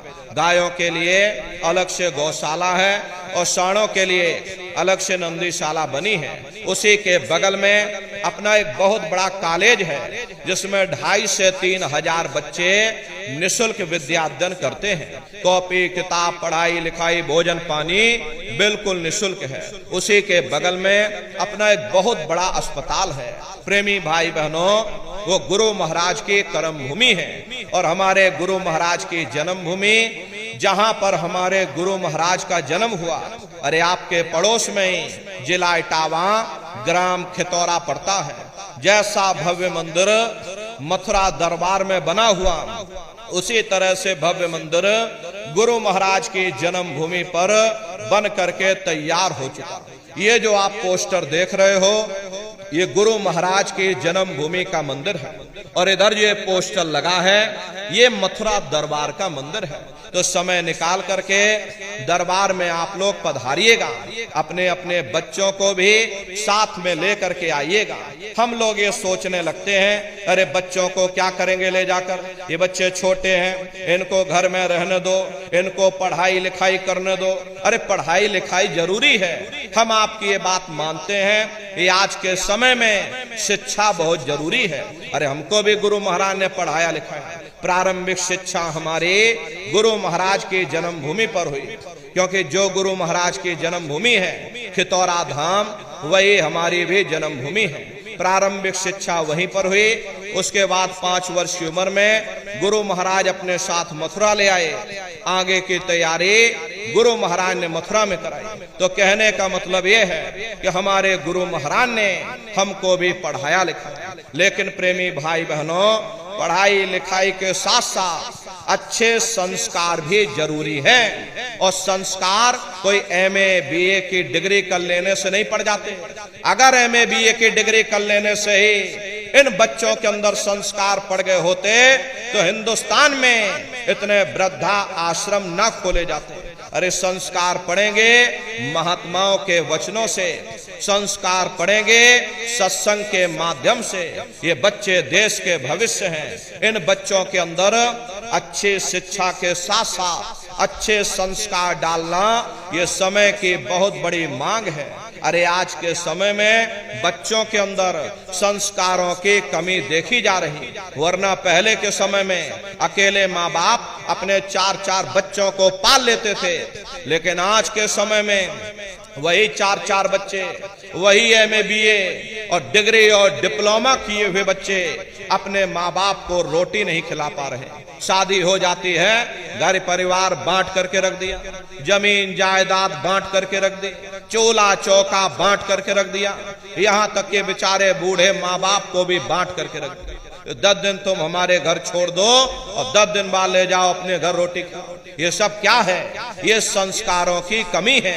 ऐ माताओं बहनों, ये बच्चे तुम्हारी धरोहर हैं, ये बच्चे तुम्हारे जीवन की पूंजी हैं। अपनी पूंजी को संभाल करके रखिएगा। इन बच्चों को आप बचपन से तैयार करो, इनको अच्छी शिक्षा देना, इनको अच्छे संस्कार देना, इनको शाकाहारी बनाना, इनको सदाचारी बनाना, इनको चरित्रवान बनाना, और इनको भी तुम राम और कृष्ण बना दो। यही बच्चे बड़े हो करके अपने माँ बाप का नाम रोशन करेंगे, घर और समाज का नाम रोशन करेंगे। इसलिए प्रेमी भाई बहनों, अपने अपने बच्चों के साथ, इस मिश्र परिवार वालों के साथ, आप सभी प्रेमी भाई बहन भंडारे के कार्यक्रम में, कृष्ण भगवान की नगरी मथुरा में आप सभी लोग सपरिवार सादर आमंत्रित हैं। आप लोग पधारिएगा। सुमरन, ध्यान और भजन बराबर आप लोग करते रहना। इतना जान लो प्रेमी भाई बहनों, ये रास्ता बिल्कुल सच्चा है। अरे आप करोगे तो आपको अनुभव होगा, दिखाई भी पड़ेगा, सुनाई भी पड़ेगा। अरे तुम्हारा लोक भी बन जाएगा, तुम्हारा परलोक भी बन जाएगा। इसलिए नित्य नियम से 24 घंटे में से घंटा 2 घंटा समय निकाल करके अपने अपने घरों में बैठ करके सुमरन, ध्यान और भजन नित्य अभ्यास आप लोग करते रहिएगा। इसी के साथ अब हम अपनी वाणी को विराम देते हैं।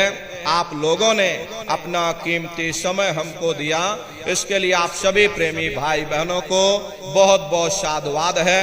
कहने सुनने में यदि हमसे कोई गलती भूल चूक हुई हो, हम छोटे हैं, आप सभी लोग हमारी माताएं बहनें बूढ़े बुजुर्ग हमको छोटा समझ करके आप सभी प्रेमी भाई बहन हमको क्षमा कीजिएगा। बोलो जय गुरुदेव।